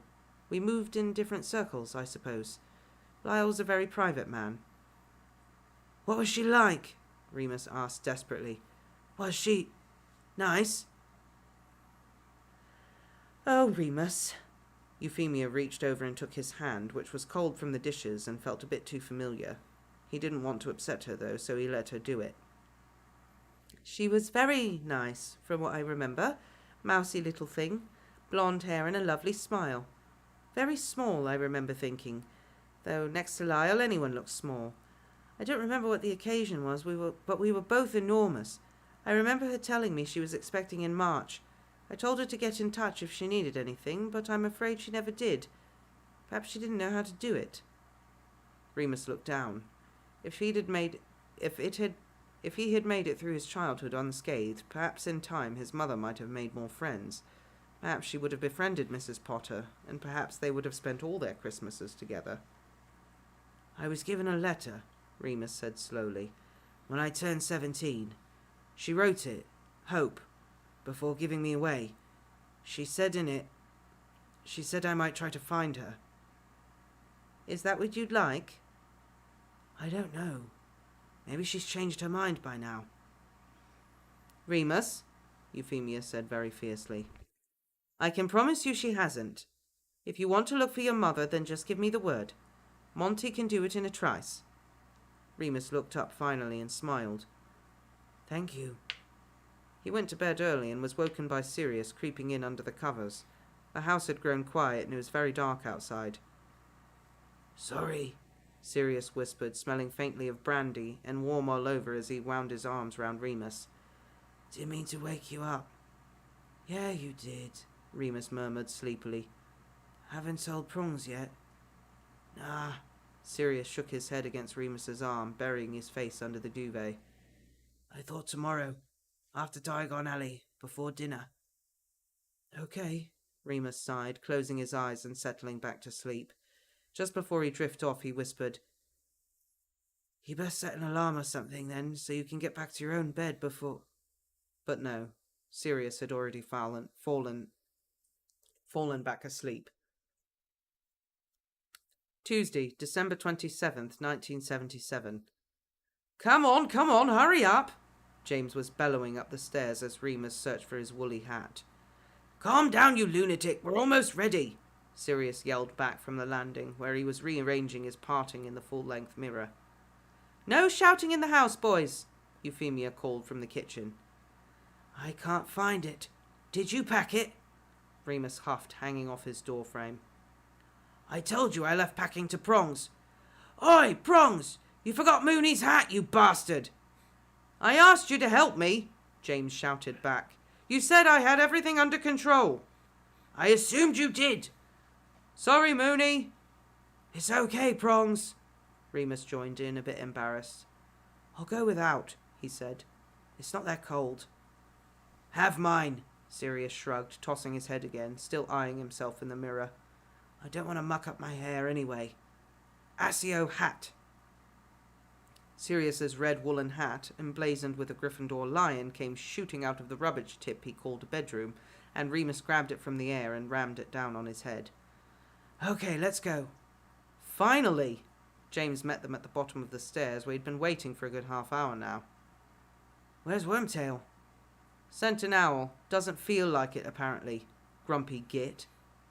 Yeah, well, for once I don't blame him for not wanting to flew to London on a winter's day just to see you and Evan snog, Sirius teased. That's not all we do. James's ears turned red. Anyway, if that's true, why are you and Mooney coming? I want some new books and he's a voyeur, Remus shrugged. Come on, let's go. I want some new books and he's a voyeur, Remus shrugged. Come on, let's go, shall we? Remus remembered to keep his eyes and mouth closed this time, and liked to think he arrived in the fireplace of the leaky cauldron with some dignity, even if he had tripped over the cast-iron gate. Luckily, he stumbled straight into Lily's arms, as she'd been anxiously awaiting their arrival. Ooh! She yelped, staggering, but just about keeping upright. Hi, Remus. Hi, he laughed, getting his own balance. My hero. Too late, Prongs, Sirius said, brushing himself off as he stepped neatly over the grate. You've lost it to a better man already. It was inevitable, I suppose. James grinned, following him out. Lily let go of Remus immediately and flung herself at James, who looked thrilled to bits. They managed to find a table to sit at in the crowded pub and ordered 4 butterbeers. Busy, isn't it? Remus said, raising his voice over the din as he pushed through the throngs of shoppers with their drinks. Sales, Lily said casually. Oxford Street's just as bad. I was there this morning with Mum. Anyone here we know? Sirius asked, raising his head to look about at the faces. Not really. Oh, I did see Frank earlier. Do you remember Frank Longbottom? He was head boy in our first year, Lily said before ducking her head and focusing on her drink, and James's hand, which was on her hip and snaking slowly beneath her green wool jumper. Once they'd finished their drinks, they were all keen to get out of the noisy, overwarm pub and into the fresh air. The street, however, was just as packed. It seemed to Remus the entire wizarding population of Britain must be crammed into these few crooked streets, all wrapped up in heavy winter robes, carrying bags and baskets and boxes, cheerfully wishing each other Merry Christmas, or else rudely barging through the hustle and bustle to get to the shop they wanted. Try to stay together, James threw over his shoulder at Sirius and Remus before promptly disappearing into the throng with Lily. Let's just do our shopping and find 'em later, Sirius huffed, put out. Did you say you wanted books? Yeah, Remus nodded, distracted. Can you smell that? Smell what? Sirius asked, pulling Remus's robe in the direction of Flourish and Blotts. Remus followed, but sniffed the air again. The trouble was, it was so hard to describe a scent, even to Sirius, whose own canine attributes sometimes surface even when he was in human form. "I don't know," he said lamely. "Just smells different than last time. The magic. It's probably just all these people." "You can smell magic?" "Oh, yeah, I can." "Bloody hell." The bookshop was manic, but Remus didn't mind. He would have been content to wander the shelves all day, row by row, picking through and reading blurbs and stroking covers. He was having the best afternoon he'd had in ages, until he was interrupted. Well, look who it is." Remus looked up and saw Snape standing only a few meters away. He reeked of silver, so... Oh my god. He reeked of silver, so Remus stayed back. "What do you want, Snivellus?" he tutted, pretending to be unconcerned, returning to the book he was looking at. "You and your little band of delinquents might think you own the school, loony Lupin," Severus tutted. "But you do not have any claim on Diagon Alley. I'm allowed to shop wherever I like." "Well, piss off and shop then," Remus shrugged, turning away. He was starting to feel sick, and he wanted Snape and whatever he was hiding under his robes gone. "You're in my way." Snape narrowed his cold black eyes. He began to advance on Remus, reaching over his shoulder for a book on potions. Remus's hands began to shake, so he put his book down and moved away, shoving his hands in his pockets. Where was Sirius? "Feeling all right, loony?" Snape smiled maliciously. "What are you doing with that much silver on you, you freak?" Remus choked, leaning back on the bookcase behind him, his eyes watering. "One can't be too careful," Snape purred. "You get all sorts round here." "All right, Snivellus." Sirius's voice came from just behind them. Remus sighed with relief as Snape reeled back, looking as though he'd been caught stealing. Sirius stepped out from behind the bookcase, arms folded. "Get lost on the way down Nocturne Alley, did you? Or maybe just in town for your annual hair wash?" "Fuck off, Black." "Oh, please, after you." Sirius made a sweeping bow, allowing Severus to stalk off, mumbling darkly to himself. Remus chuckled weakly. "Thanks," he said. "You okay?" Better not to worry him about the silver. Probably just Snape being his usual revolting self. "Fine," Remus smiled. "Come on, let's go and find the others, shall we?" Don't you want to buy your books?" "Nah," Remus shook his head. "I just wanted to make a note of the names, see if Pince will order them into the school library for me. Free that way." "Fair enough. Come on then, mad in here."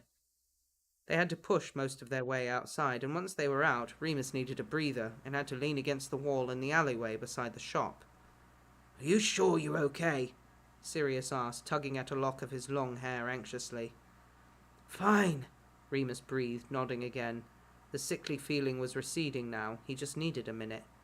"Just the moon, probably. Still tired." "What did Snivellus want?" "Oh, the usual nonsense." Remus screwed up his face. "I don't think he meant to bump into me. What's Nocturne Alley?" "Over there." Sirius nodded across the street to another alleyway, slightly wider than the one they were standing in, which clearly led to more shops. "It's where the dodgier types hang out. Dark wizards, banshees in disguise, vampires, that sort of thing." "Oh." "And werewolves." Remus knew this instantly. There was a very faint scent, now that he knew what to look for. Someone who'd been there recently. Not Livia. "James's dad was telling me they're planning a raid on some of the shops down there in New Year. Reckon they're stocking illegal supplies. Bet you anything it's where Snivellus snuck off to." Remus stared at Nocturne Alley for a while, as he caught his breath. Whatever the strange new scent was, it was coming from there. He'd smelled something like it before from Moody. Dark magic. Burnt round the edges. Charred flesh. He shivered. "Quality Quidditch supplies?" he suggested. "If James is anywhere, he'll be there." "Good shout," Sirius nodded. Let's go then. They left the shadowy alleyway and stepped out into the bright winter sunshine. It hadn't snowed this year, but it was still bitterly cold, and the sky was clear, making the air fresh and crisp with energy. As they crossed the road, slowly past the gaggles of witches shopping with their children, the wizards stopping to pass the time of day, and house elves running errands for their masters, the energy seemed to change slightly. It made the hairs on Remus's neck stand up, like the arrival of a predator. He tensed and looked round. He caught sight of Lily and James looking at the latest broom in the window of Quality Quidditch Supplies. He was about to turn and get Sirius's attention when it happened. Bang! The front of the leaky cauldron exploded in a plume of thick blood-red smoke, bricks and wood and glass flying out into the street. There was barely a microsecond of stunned silence before the screams started, wails of pain and terror and shock. The chaos around them seemed to expand and contract, like a crashing wave. Crack, crack, crack. People were apparating round them. Many were leaving, but a few were arriving too. These were the ones that made something deep inside Remus want to start growling. Bang! Another shop further up the street exploded too. Then another, and another. Get down! Sirius full body tackled Remus to the ground, and they both covered their faces as Quality Quidditch Supplies went up in smoke. Oh, there they are, the Death Eaters. Yeah, I would think so. Now the action scene. Nope, we're just gonna end on a cliffhanger. Yep. Cliffhanger. I do like his description of the dark magic too, Dan. Charred around the edges. burnt flesh. Yeah. I like that little touch that Remus can smell the magic in the air. Mm-hmm. It's very cool. Also, did Snape know he was going to come across Remus? Or why is he wearing so much silver? Is he trying to become a rapper? Well, because the werewolves are like allied with Voldemort. Yeah, so he shouldn't have anything to worry about. They might still bite him. Doesn't hurt to be cautious. I wouldn't want to get bit. I mean, that's fair. But, you know. Snape's not an idiot. I guess so. I guess he knows how annoying he is, and that Greyback might have enough with him one day and just... It did say Snape was going into Nocturne Alley. He might have been going into Nocturne Alley. What if he runs into a random werewolf? He doesn't want to get bit. That's true. Then he just happened to see Lupin, which was a bonus. I guess so. We know that Snape basically knows at this point. Yeah, he definitely knows. Well, you know, he hasn't proved it, but thinks he knows. He knows. But like true Snape knowing will never be proven. That's right. Never be justified. I know. Poor Snape. He knows, but he can't prove it. Every time. So, it's... Except for that one time where he can prove it because he tells everybody at breakfast that Lupin's a werewolf. Yeah. Because Lupin, finally living out his childhood dream. Yep. Finally gets to go to the other children at the Slytherin table. Guess what? He's a werewolf. Yep. Also, points for trying to build suspense, but James and Lily are in Quality Quidditch Supplies. Oh no, it blew up. Are they dead? Who knows? I guess if you read this first, it would be a surprise. But... Well, I would guess if you wouldn't read this unless you've already read Harry Potter, right? It was Potter, Snape yelled. I know. Snape. So it's such a struggle. Oh, no worries, Red. Happy vacation. How is it in Florida right now? Oh, that's awesome. Swimming in Florida? Nice. Storms past? So all of the young dudes that we've read so far are not up in the playlist. What are we up we're to? up to chapter 50. Yeah, 50.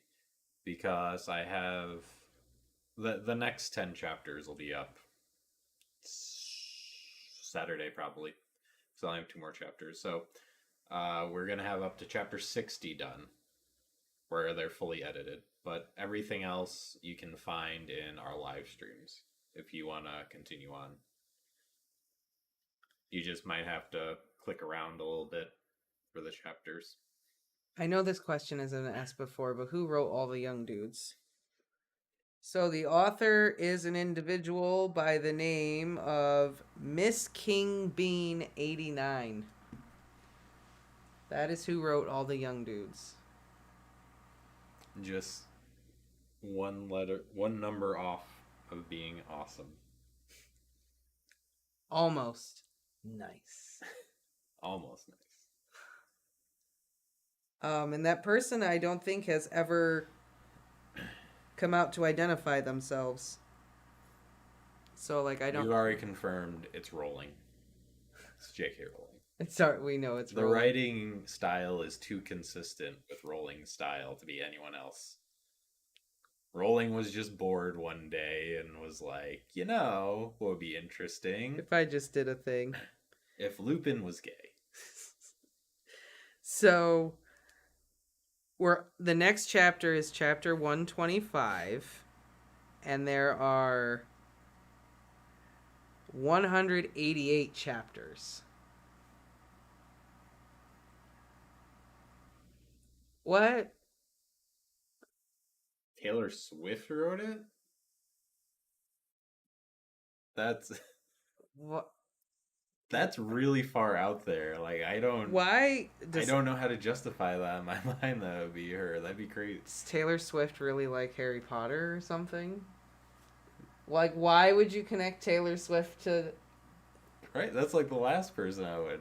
I mean, if that ends up being true, it'd be awesome just for the simple fact that no one would have expected it. I know I wouldn't.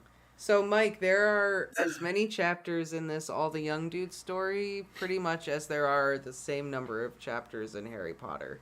Yeah. Like, it's pretty much the same number of chapters that are in Harry Potter that are in All the Young Dudes.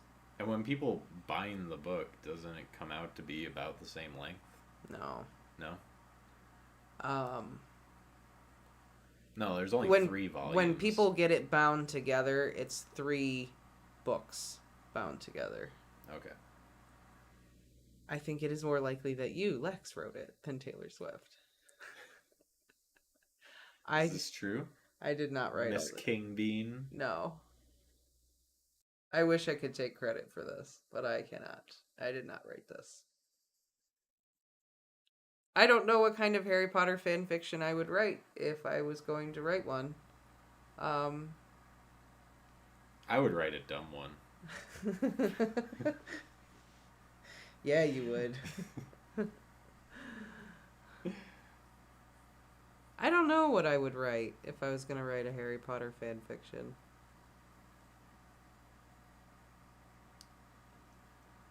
Where can you get the books bound?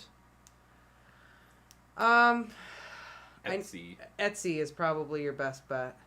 You can look it up on Etsy. You can download the PDF of the story and then find someone on Etsy who binds books. And they'll do it for you. A lot of them you can just go directly, just send the story to them and they'll print it off and bind it. Yeah. I would write a better Dumbledore versus Grindelwald than J.K. did with Fantastic Beasts. I tried doing a Twitter as a wizard attending a muggle school. Our magical school. Oh. Very nice. I think I saw that somewhere. Hang on. Not you, Dan, specifically, but I think I saw somewhere somebody. Let me see if I can... You never showed me because I have no recollection of this. Harry Potter characters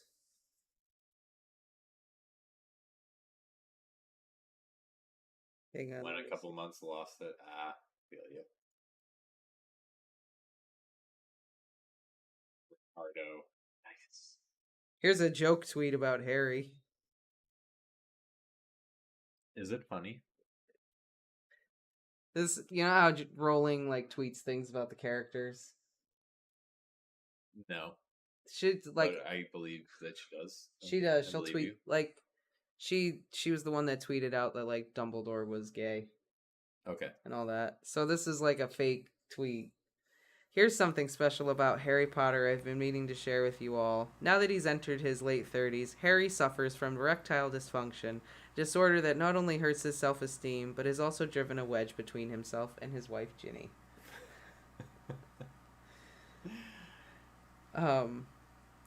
This one is another fake tweet that says, As a rat, Peter Pettigrew used to crawl up his victims' asses to kill them."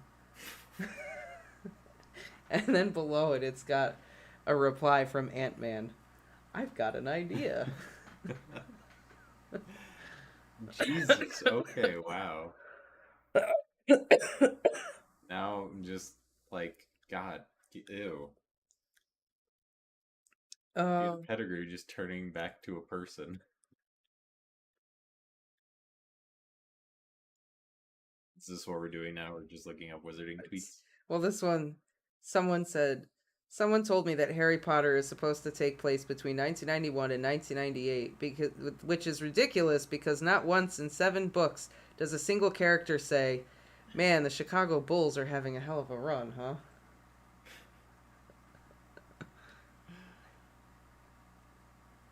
Oh, man. And it happened in the 90s. It'd be great to find out that, like, Flavor Flav was a wizard. The Harry Potter books, according to Draco Malfoy. Oh, you've told me these. Have I before? Yeah, you've gone through and told me all of those. It's Draco, then Hermione, then Ron. Yeah, that's right. That's right. The last 2 are just my favorite. Draco Malfoy and the Vanishing Cabinet. Draco Malfoy. Oh, yeah. Where's the cowabunga? If this really happened in the 90s, Ron should have been screaming cowabunga every 10 seconds? Pages. As soon as the Chamber of Secrets opens up, they look down, see the big, like, tunnel slide. Ron should have been the first one. Well, cowabunga.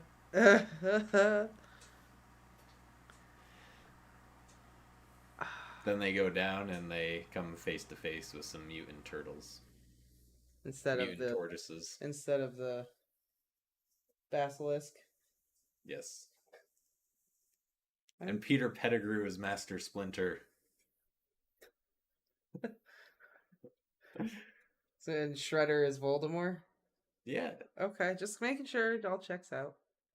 All right. Or no, or would it be Krang? Because he's like Would Voldemort be Krang because he uses another body? No, now see, that would be my fan fiction. Harry Potter and the Ninja Turtles. Yes. Harry Potter. Peter Pettigrew has been training this army of Ninja Turtles in the Chamber of Secrets for so long, with the aid of the giant squid.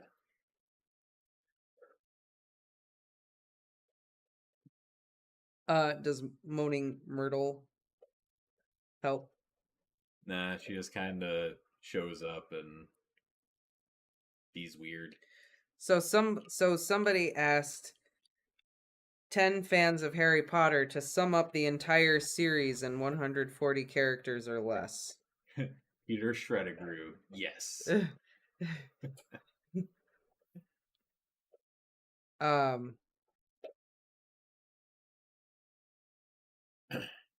It's who you are and what you're willing to fight for that matters, not where you're from or what you look like. That was a boring answer. Of course it's happening in your head, but why on earth should that mean it isn't real? One story defining a generation. We're not here for legitimate answers. We're here for funny, nonsensical BS. Come on. 10 years, 7 books, 8 movies, millions of childhoods. I thought these were gonna be funny. Lonely boy. These are just like spot on appropriate. Lonely boy gets superpowers, fight bad guys because with great power comes great responsibility. No, wait. Oh God, Rita is April O'Neil. No. No, but Sirius as Casey Jones is awesome. Yeah, Sirius works as Casey Jones. That's great. Boy with glasses and a stick wins at life. And it can't be Rita and Sirius, because then Sirius and Rita would have to be together. No, this is your fan fiction. You make it what you want. That's fair enough. You're following canon of another universe. You don't have to follow canon. It's been so long since I watched the Ninja Turtles. I'd have to do my research. This summary just says bad things happen to good people. I mean, it's like Game of Thrones. Yeah. Who would Lupin be then? We don't need Lupin. Who are Bebop and Rocksteady? It's a good question. Voldemort is Shredder. Mm-hmm. Or is Krang Shredder? Or is Krang Voldemort? I don't know. What do you guys think? Is Voldemort Krang or Crab and Goyle, Bebop and Rocksteady? Oh, you guys should have streamed watching the movies after each book. I would have joined your Patreon to watch along. We could still do it. It wouldn't be the same. It wouldn't be. No, it wouldn't. We could do it for Fantastic Beasts. That's true. If we ever watch those movies. We should do a stream and do a Patreon thing. Okay. Watch the thing. We'll do it with Fantastic Beasts. Warning, if we do it with Fantastic Beasts, I'm probably going to bitch a lot. We'll have to get separate mics for this so I can just mute yours when I'm trying to just enjoy it. Well, I'm not going to be able to help myself. But is Krang Voldemort? Or is Shredder Voldemort? These are questions. It had to be Shredder. Voldemort's a big bad. Yeah, but doesn't Shredder work for Krang? Yeah, I guess so. Maybe Lucius is Shredder and... But Shredder is like the big bad, kind of. But, yeah. It's a little blurry with Turtles, isn't it? Maybe Shredder's Bellatrix. Oh, I think the creatures is the one thing she's gonna like in that. Grindelwald. After that. Yeah, I'll probably like the Aminals. I'll probably like all the Aminals. Like, I've seen the Bowtruckle. And the It's gonna be so hard to play Hogwarts Legacy with you because you're just gonna be petting the animals the whole time. No, let's go back to the outside area where we have the Crumplehorn Snorkax or the big rhino-looking kitty things. Because apparently you can pet their bellies. You're just gonna be like, oh, who's a good boy? Who's a good boy?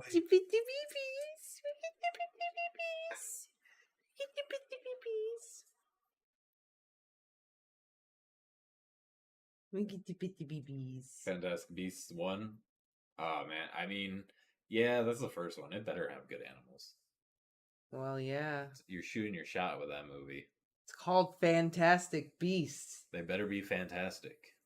Oh, Katie said that when she translated the Japanese Harry Potter, they don't call them Fantastic Beasts. It translates into Phantom Animals. Phantom Animals? Yeah. I like that. Phantom Animals. Okay. I dig that. The animals in Newt Scamander are the best parts. Totally missed the mark on the Dumbledore versus Grindelwald plot. I mean, that's what everyone says are the good parts. Is Newt's great, the animals are great. Everything else sucks. But I've heard the first movie is like actually decent. Like it's good. We'll see. We'll just watch it. We'll figure it out. We'll see. But I'm sure the animals will be lovely. Right? I May- like phantom animals. Maybe that's what good. we'll do the next Saturday we stream.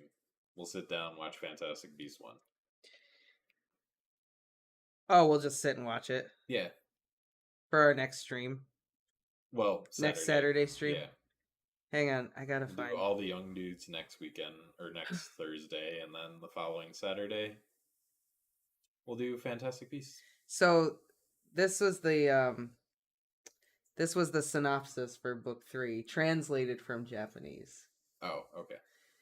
On a day in the summer holidays, Harry celebrates his 13th birthday. The Dursleys are ignoring Harry as usual. To make matters worse, his uncle's sister, Aunt Marge, who he fears, comes to stay. Harry can't stand it and runs away from home. Then a terrifying incident strikes. Word gets out that a prisoner of Azkaban, the prison that is impossible to break out of, has escaped and is after Harry. At Hogwarts School, which welcomes the newly appointed Professor Lupin, Harry matures as a wizard and as a human being. So what will be the confrontation with Voldemort this time? Sounds so sarcastic at the end there. What's gonna happen with Voldemort this time? I just love that they tease Voldemort and he's not in it. That's so funny. False advertising is what that is. Could watch on Cast. Cast does party watchings. I really like Fantastic Beasts, but I don't want it to turn into Dumbledore film. I'd rather have a Newt film. I agree with Dan. The magic is more impressive because we're dealing with adults and they can do many nonverbal spells. Oh, alright. Well, that's what I thought. That's why I was like, I'll watch Fantastic Beasts. I'll give it a shot. The first movie. And then I just never ended up watching it. Just not because I didn't want to. I just didn't see it. And then the second one came out and I was like, wait, this looks like we're making Dumbledore movies now. Yeah. Yeah, I agree, Sophie. I think it should have just been its own thing. Step away from the Harry Potter universe and just do a Newt Scamander theme. You're over in America, you got nothing going on in the UK, just focus. Instead, they had to drag Dumbledore in and do all this stuff and apparently give Dumbledore a secret brother. And I do think that's why Hogwarts Legacy is they found like a blind spot in J.K. Rowling's wizard history, which is this Goblin Rebellion of 1890. There's literally no information you can find on it. Maybe now there is because people are probably speculating and doing a bunch of research. But when I looked it up, there was like nothing. Yeah. There's like 2 Goblin Rebellions you can read about before it, but this one, they just have free range. Something like that is what the Fantastic Beasts movies should have done. Mm-hmm. Yeah, they should have left Dumbledore out of it. The only Where time there could have been no lore, no canon for people like you to get all worked up about and tear everything apart. Wow. Wow. I'm just saying. It's the only thing I'm that nitpicky about. I know, but you're so nitpicky. I can't help it. I literally can't help it. That's fair. I can't.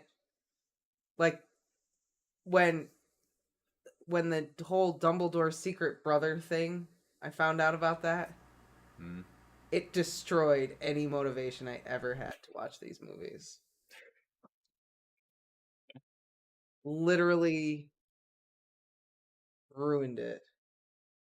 I wanted to throw up in my mouth when I found out about that. And I'm like, why am I watching this? Yeah, $20 says that you're gonna watch these movies, and by the end, you're gonna be like, "They were all right. They were pretty good." You're never gonna admit that they were great, but you're gonna like start to like them. I could probably watch the first one and say it's decent. We'll see. I guess we'll find out on our next Saturday stream. I guess we will. I won't give too much away, but it turns out Dumbledore doesn't even have a secret brother. It's a secret nephew. Either way... Yeah, it's his nephew. It's a secret family member that totally ruins Dumbledore's story arc in the books! Destroys his whole motivation for why he does what he does. Ruins it. Ruins it.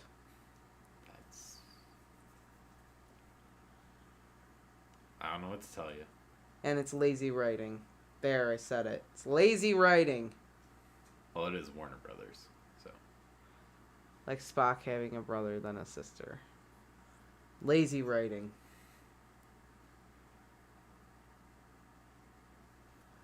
Oh, here's the life and lives of Albus Dumbledore that details all the shit that happened and why Dumbledore is messed up.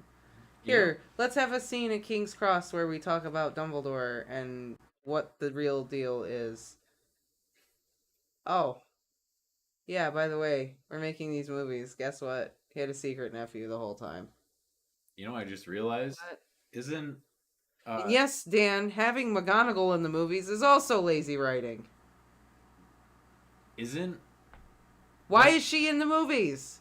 Doesn't Warner Brothers That was loud and angry. own both Harry Potter and the Turtles? So my fanfic could be reality. Or is it Universal that owns them? I don't know. I'm not... Either Can I way. just be the one to say that J.K. was a much better writer when she was poor and writing in coffee shops? I also think J.K. was a better writer when she had control of her property. She doesn't have that much control over it anymore. Warner Brothers can axe anything she says and does. Even if she writes it, they can chop it apart if they want to. Yeah, I think it's also just like the hunger force. Not the show. But, you know, she was just writing in a coffee shop. She wanted it to be successful, so she made sure every detail was perfect. Now it's just, you know, frosting on the cake. Fantastic Beasts, you know, it's just printing money. Well, and like I said, I don't think she has as much creative control as people think she does. I think Warner Brothers is running the show on this. Maybe, but I also think that she isn't as invested in it. No, as she was. She told her story. She told the story she wanted to tell. So I think Warner Brothers was like, let's do this. And she was like, I can make some money. Why not? Let's do it. That's all. Are you ready for who owns the Ninja Turtles? Yeah. Nickelodeon. Nickelodeon? Yep. Really? Yep. Wow, okay. Never mind. You could do an Avatar The Last Airbender crossover with the Turtles. Each of the turtles could be a bender. And yeah. Michelangelo would have to be water bending. What? Yeah. No way. No. Raphael is a firebender. I just said Raphael's a firebender? Yes. Yeah, I guess he is. He's very Zuko-like. Yeah. Fair enough. Michelangelo is an airbender. He is goofy like Aang. Okay, yeah. He'd be an airbender. I could definitely see Aang saying Cowabunga. Yeah.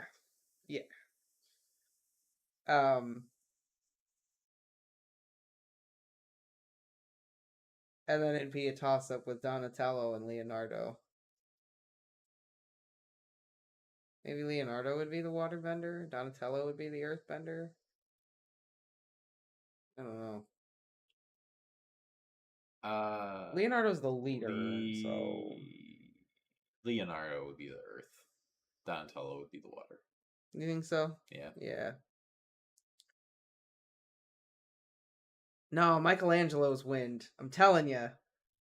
He's the wind. He's the earthbender. Goofiness. He's laid back. He's got that airbender carefree attitude. He'd just have to give up pepperonis on his pizza. He'd get vegan pepperonis on his pizza. Ew. Look, I got nothing against being vegan or... Have you read some of the pizzas that they eat?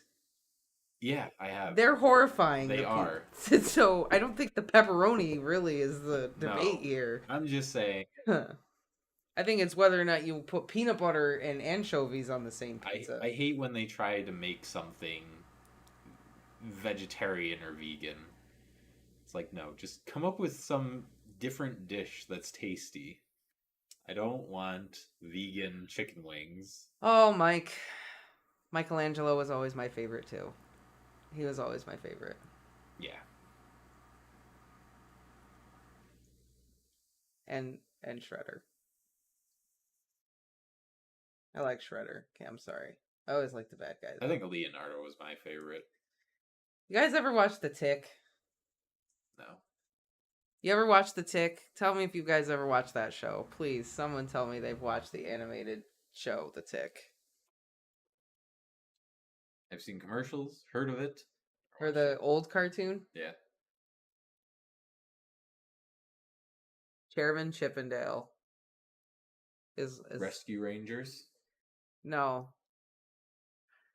There's a villain on The Tick named Chairman Chippendale.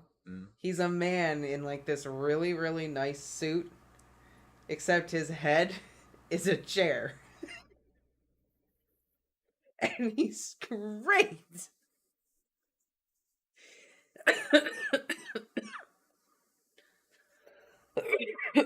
I never watched Rescue Rangers. Rescue Rangers was great. I That never and watched it. Tailspin back in the day. I watched Tailspin a little bit. I watched DuckTales a little bit. Darkwing Duck. DuckTales. Ducks were just like a thing in the 90s. What was it? The Mighty Ducks. Yeah.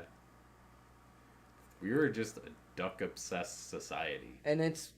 And we've grown up, and now look how many duck memes we have. Or just pictures where people post pictures, and we just... That's a nice duck. Look at this duck. This It's... This is why ducks are just considered domestic house pets now. It was that 90s influence. Yeah. Have you ever seen duck diapers? Yes. Yes. Have you ever seen the pictures of the duck fashion show? Yes. I would love a duck. You get to dress them up in so many different clothes. I don't think Jackson would like a duck, though. Well, you know, he'd like duck, but... I mimicked a duck to my 17-month-old niece. She was crying. She just looked at me with this concerned look. Said, no.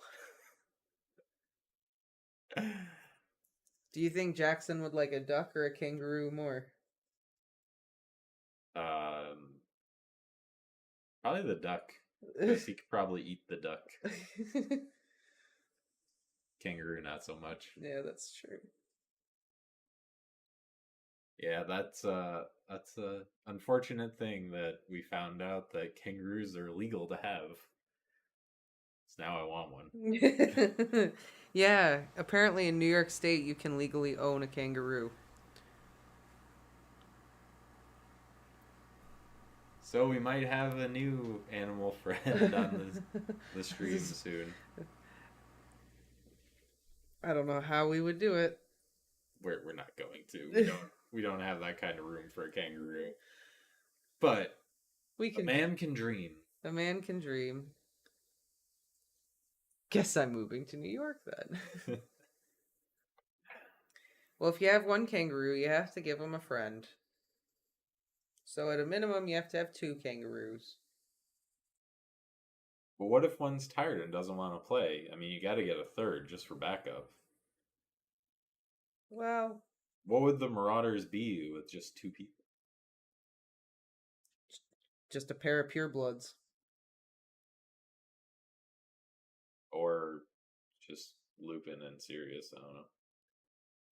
2 dogs. Yeah. 1 ball.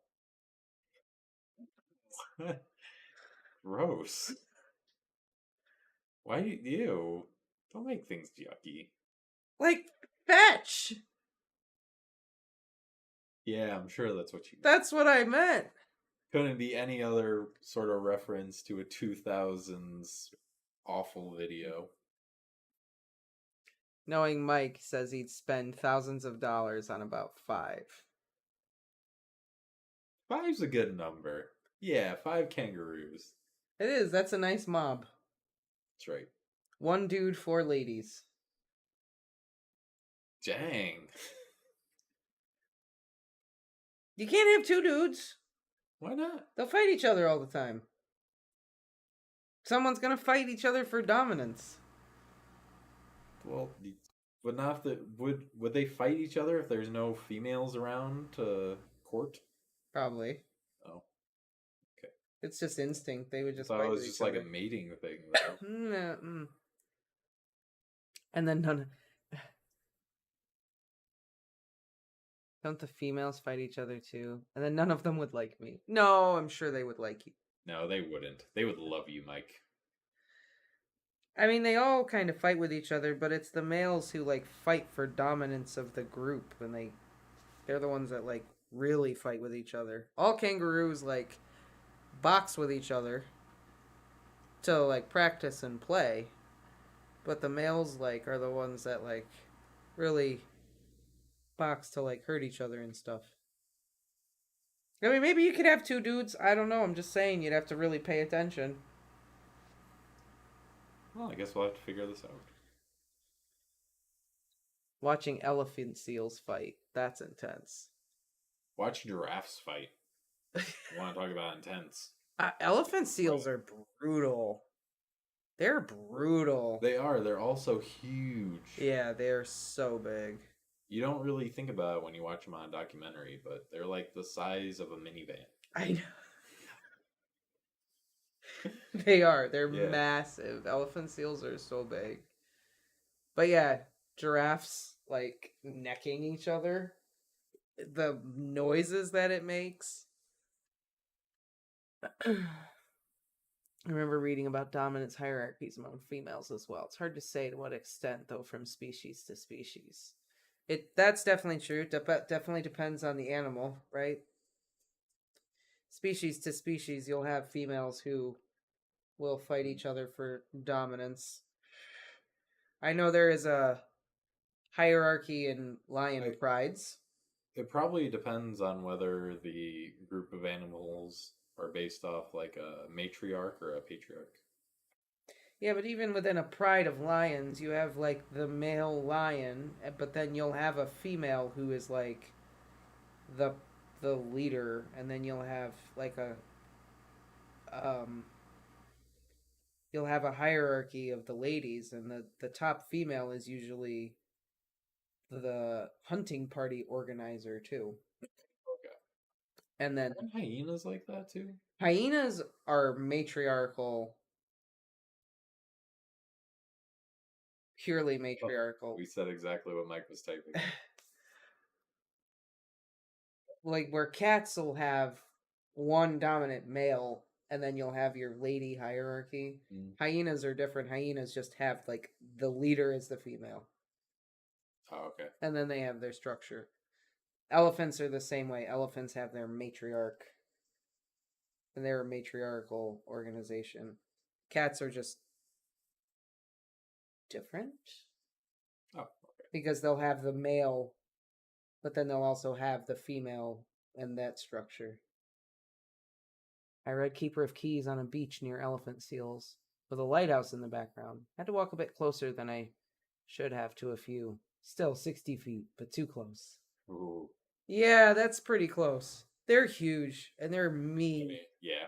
Good news is I don't think they can move that quickly, so there's that. They're just so mean. They're just so aggressive.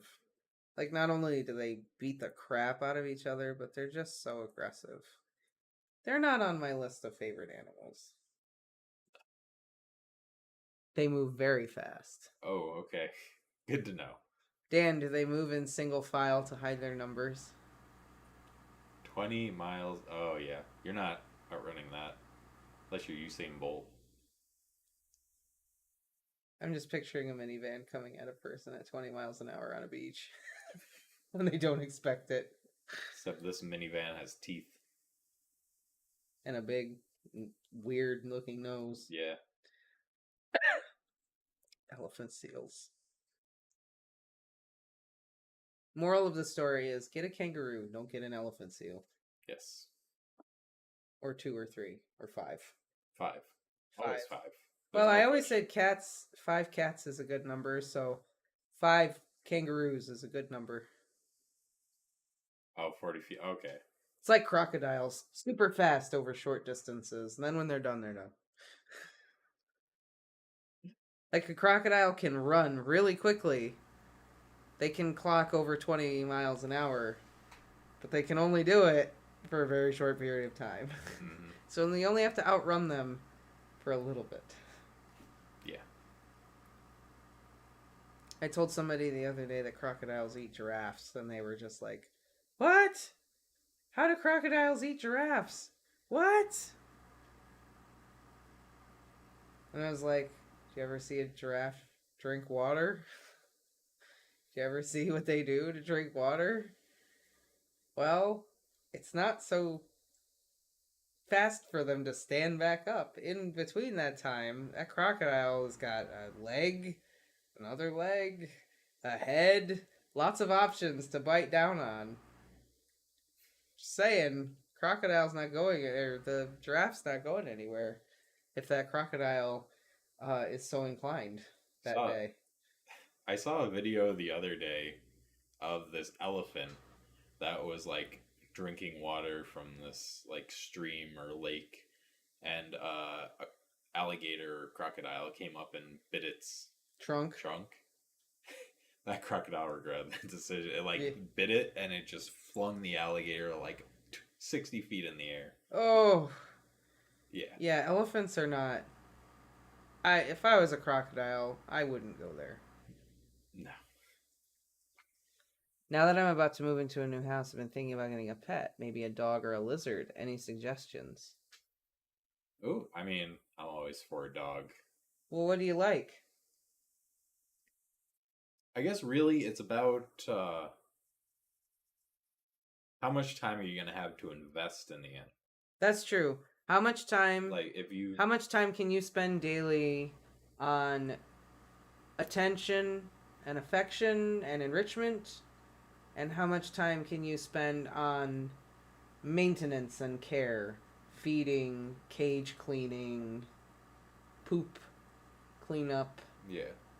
Just because if you have like a busy job where you're either working long hours, weird hours, or traveling a lot, probably not a dog. So those are my questions before I make a suggestion. Well, that being said, bearded dragons are very awesome. And those would definitely be a good choice. I would not get a iguana though. I work about 10 hours a day with a fixed schedule. Do you do 5 days a week? Do you do a 4-day week? Well, even that with 10 hours, I mean, I think with a dog, that would definitely be doable. It just be rough a little bit in the beginning. Also, when your dog's learning to go to the bathroom or okay. holding it, you're probably gonna have a lot of accidents. But other than that, What about the hubby? that's reasonable. What about the hubby? Does he have allergies? Does he have some animals that like he doesn't like, or anything that he wouldn't be able or be willing to help with? Like, if you got a snake, would he be like, "I am not feeding that ever"? Oh, or no, if you're gonna get a lizard, get a skink. Weird name, but they look like little dragons. Skinks are cute. I forgot. Yeah, skinks are awesome. Get a blue-tongued one. They're not the ones that look like dragons. Well, though. there's lots of species of skink. I know. No, they don't look There's a like species dragons. of skink. It looks like an armored lizard dragon thing. Can you even get that thing though? Yeah. Is it endangered in the wild though? Is it like a protected species? Oh, I don't know. Well, those are considerations to take before you're like, I'm gonna get this pet. But am I contributing to the illegal pet trade and poaching of a species that's endangered if I get this animal? Stop ruining the fun. I'm single now, so the dog would be by himself. Maybe dog is not such a good idea. I'm sorry to say that I assumed you were still together. I am sorry. And I'm sorry if that was upsetting in any way. I apologize. Yeah, no, maybe a dog isn't such a good idea. If you're gone 10 hours a day, 4 or 5 days a week, even after it's trained, it's alone for 10 hours a day. Yeah, but that's not like too unreasonable. I mean, Bailey was doing that when I was at my last job, basically. Maybe a dog would be fine, but like if you work 10 hours a day and you can go out and take it for a walk and stuff and still, you know, I don't know if I would, if you were going to get a dog, I would train it well enough to where you wouldn't have to kennel train it. You wouldn't have to put him in the kennel all day. Like, I would train a dog well enough that he could have roam of the house. Yeah. So that he's not stuck in there all day. Oh, no, not upset. Honestly, breaking up and moving was a great life change for me. Oh, then that's good. Congratulations. That's always good. It's always good when sometimes things don't work. Things don't work out, but for the right reasons. Yeah. So that's good. And it's always good to shake things up every once in a while. Move in a new city. Yeah, do something different for sure. Snake is a great pet. Cats are good. You want to get a cat, man? Come on. I was waiting for it. I wanted to know how long before you said cat. I mean, I'm always gonna say get a cat. Always get a cat. Cats can go days without you. I mean, I hate it when people keep their dog in a kennel or in a corner of the house. They should definitely have free range. Yeah, that drives me nuts too. I can't stand it. Like, train your animal. Don't shut it in a cage all day. What do you have the animal for? A mouse? I do like mice. I would get a mouse, but they have such short lifespans. Like, I know, I can't get super invested in an animal, and then after like 3 years, it dies. I will always recommend getting a cat. Just saying. Get a cat. Get 2. Get 3. Oh, no! That's upsetting.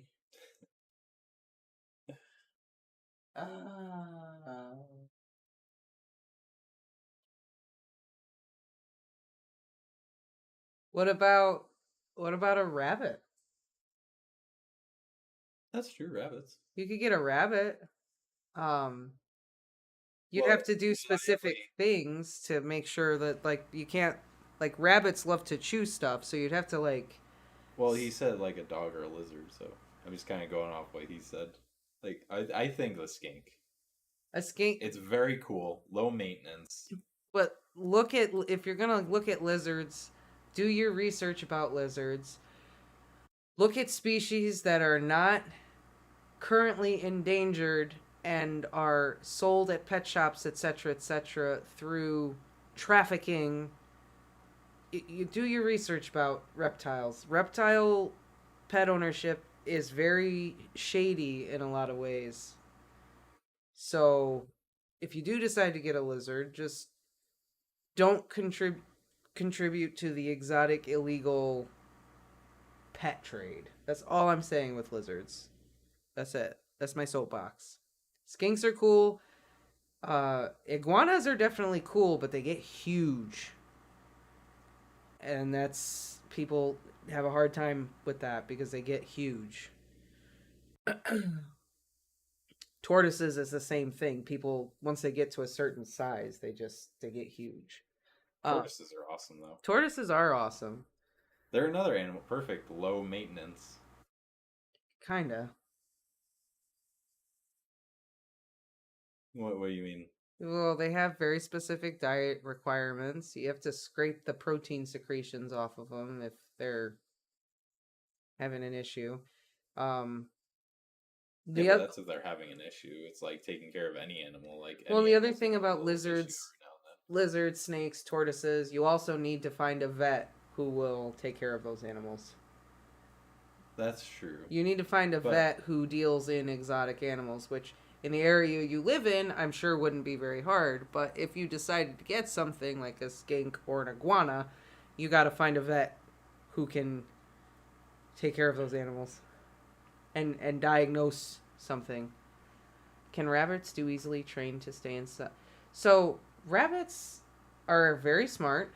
I was gonna say I owned a rabbit when I was young, but I wasn't the one who trained it or did anything, so I don't really know. So rabbits, the only thing you really need to be concerned with about rabbits is if you have cords on the floor, they will eat them. So you have to like put the cord, like set the cords along the wall and then put the covers on them, or provide the rabbit with an area where there is no access to cords, and all you really need to do is like gate off an area, and that's it. And then they'll just stay in that spot. That actually, the good thing about rabbits too with the poop is they always go in the same spot. So you can train them to go into their cage and poop, and they will only go in there. Yeah, that's that. They will always poop in the same spot. Yep, rabbits They will. have their toiletry area. Yeah. So yeah, you can train rabbits to go in one place. So then when you do get home, cleaning it up is pretty easy. Yeah, like I said, you can just have a cage with some wood chips in there, and then it's like cleaning up a cat box. And I'm pretty sure rabbits live. Well, not even, because their poop is a lot easier to clean up. They have little balls. Yeah, it's not like cats. No offense, Lola, but sometimes you guys are disgusting. And don't rabbits live like 10, 12 years? I think They so. can. Yeah, I think their lifespan is like the same as a dog. So it's not like a mouse where you're gonna get attached to this animal and 2 years later it's gonna die of old age. About 8 to 12 years a rabbit can live. And they basically eat alfalfa. And you can give them different... They also love clover. Yeah. The purple clover flowers. I remember my bunny used to love that stuff. And other vegetables you can use as like a treat too, I think. Yeah. You do certain vegetables. I think you're supposed to do green leafy vegetables. Yeah, That's like good for lettuce and stuff like that. Mhm. Not carrots. Yeah, you told me that. This is it's ruined Bugs Bunny for me. Yeah, they can't eat. They just shouldn't eat carrots. And I don't know how you feel about rescue animals, but there are actually a lot of places that rescue rabbits, so you could adopt a rabbit. Yeah, there you go. And yes, like you said, it's like basically child-proofing a home. Yeah. You would have to do some child-proofing stuff. I would if rabbit seems like a good option, read some stuff about rabbit care. That's one of the things I know that, like, if you want to be able to hold them and pet them, like, you've got to really work with them to hold them and pet them because they don't like to be held. You've got to really develop that relationship with them. Yeah, it just takes a while to build the trust with a rabbit, but other than that... Because their first instinct is to run away. Because it's a threatening thing to, like, pick them up.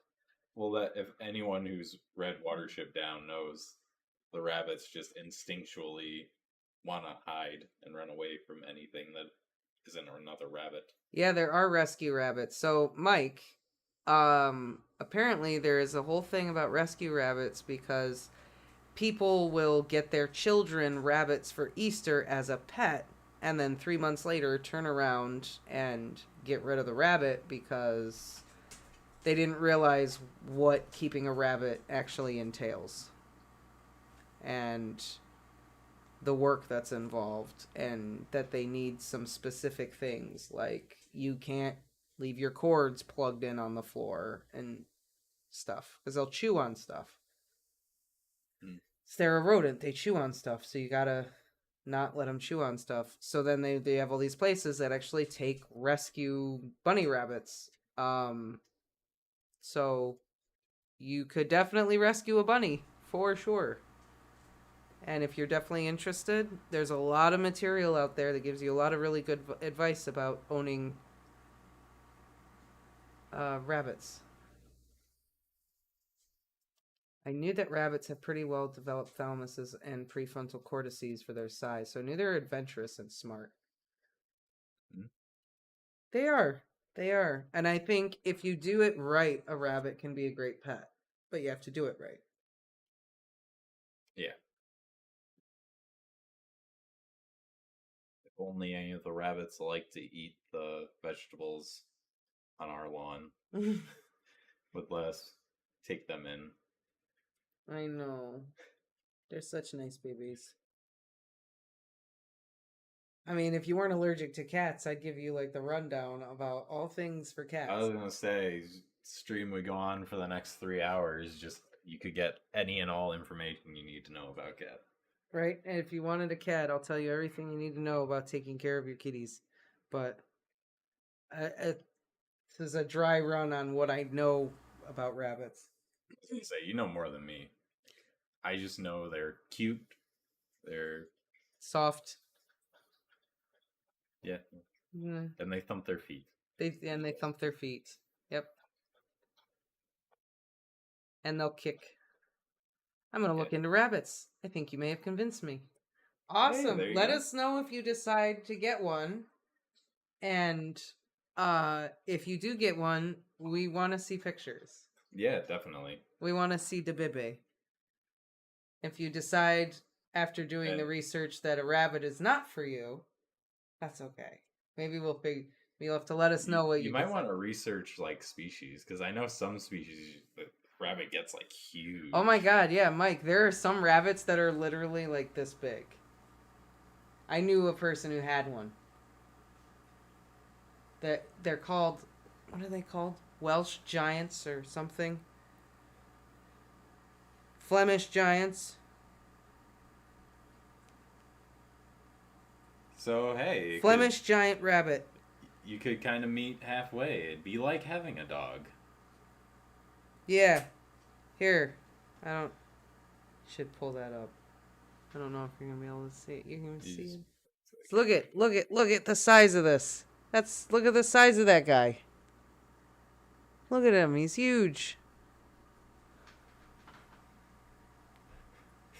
You know, if I came across that size rabbit like in the wild, I would be scared. Yeah. I would run away from that rabbit. Why? Look at the size of it. It's so cute.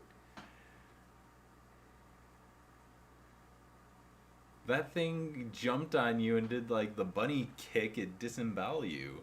Kidding me? Look at, there's one compared to a Rottweiler. Oh, I grew up not far from a farm. This guy had a 25-pound rabbit. Yeah.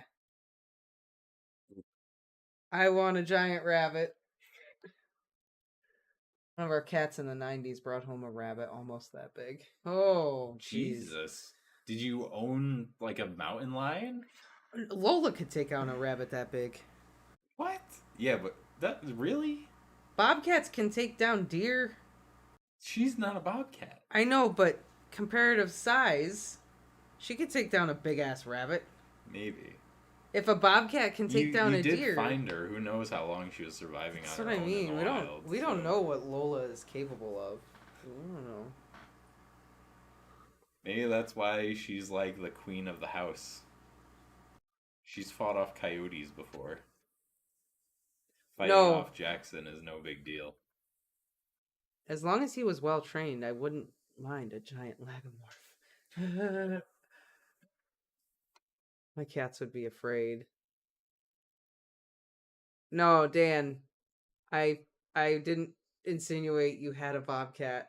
I just meant that I'm not surprised that your cat took down a giant rabbit, since bobcats can take down deer. I was insinuating that because I'm surprised that your cat took down a Giant rabbit rabbit. that size. That's crazy. Lola, are you getting down? Okay. Oh, that's sad. Yeah, that's upsetting. That is pretty upsetting. I'm so excited. Now I want to know if Mike's going to get a rabbit and how that's going to work out. To be continued, I suppose. I feel like Mike is the type of person who, if he's going to get a pet, he's going to do the research, he's going to get everything he needs, and he's going to ensure that whatever animal he decides to take care of is going to live his best life. Or her best life. It's just the vibe I get from Mike. He's also the person that should definitely say that when around you. Otherwise, he's going to get an earful from you. Yep. He just strikes me as that kind of guy that like does his research before he makes decisions. Yeah, no. I'm just joking because you're the type of person that stands in the pet store and listens to people talking about getting animals and like wants to go over and like, oh, did you get this? Did you get this? Oh, do you need this? Yeah, that's me. Yeah, that's how I am at the pet store. Then they're just like, you know what? Second thought, let's try the other pet store. Listen, if you're not going to make the commitment to give the animal what it needs, don't get the animal. I mean, I agree with you. I'm just saying, you're very passionate about it. I am. I am. The biggest issue I have is when people talk about declawing their cats. I want to punch them in the face. Don't punch them, because most of them probably don't know what it entails.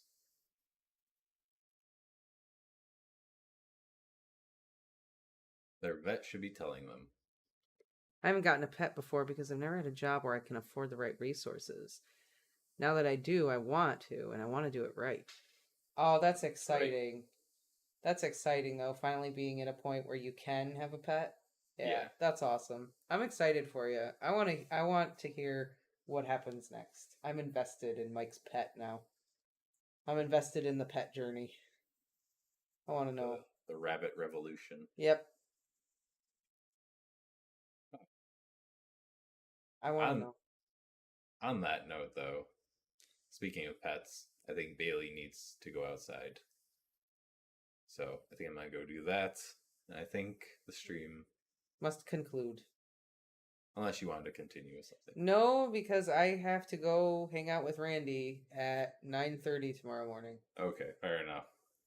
All right, well, this was a good stream. Got some young dudes in.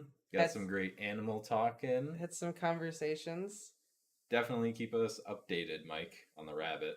I know. Yeah, let us know. I'll tell Randy you all say hello. And we'll be back Thursday for another All the Young Dudes. And then Saturday, I guess we'll watch Fantastic Beasts. I guess so. So, all right, we'll see you all then. See you later, guys.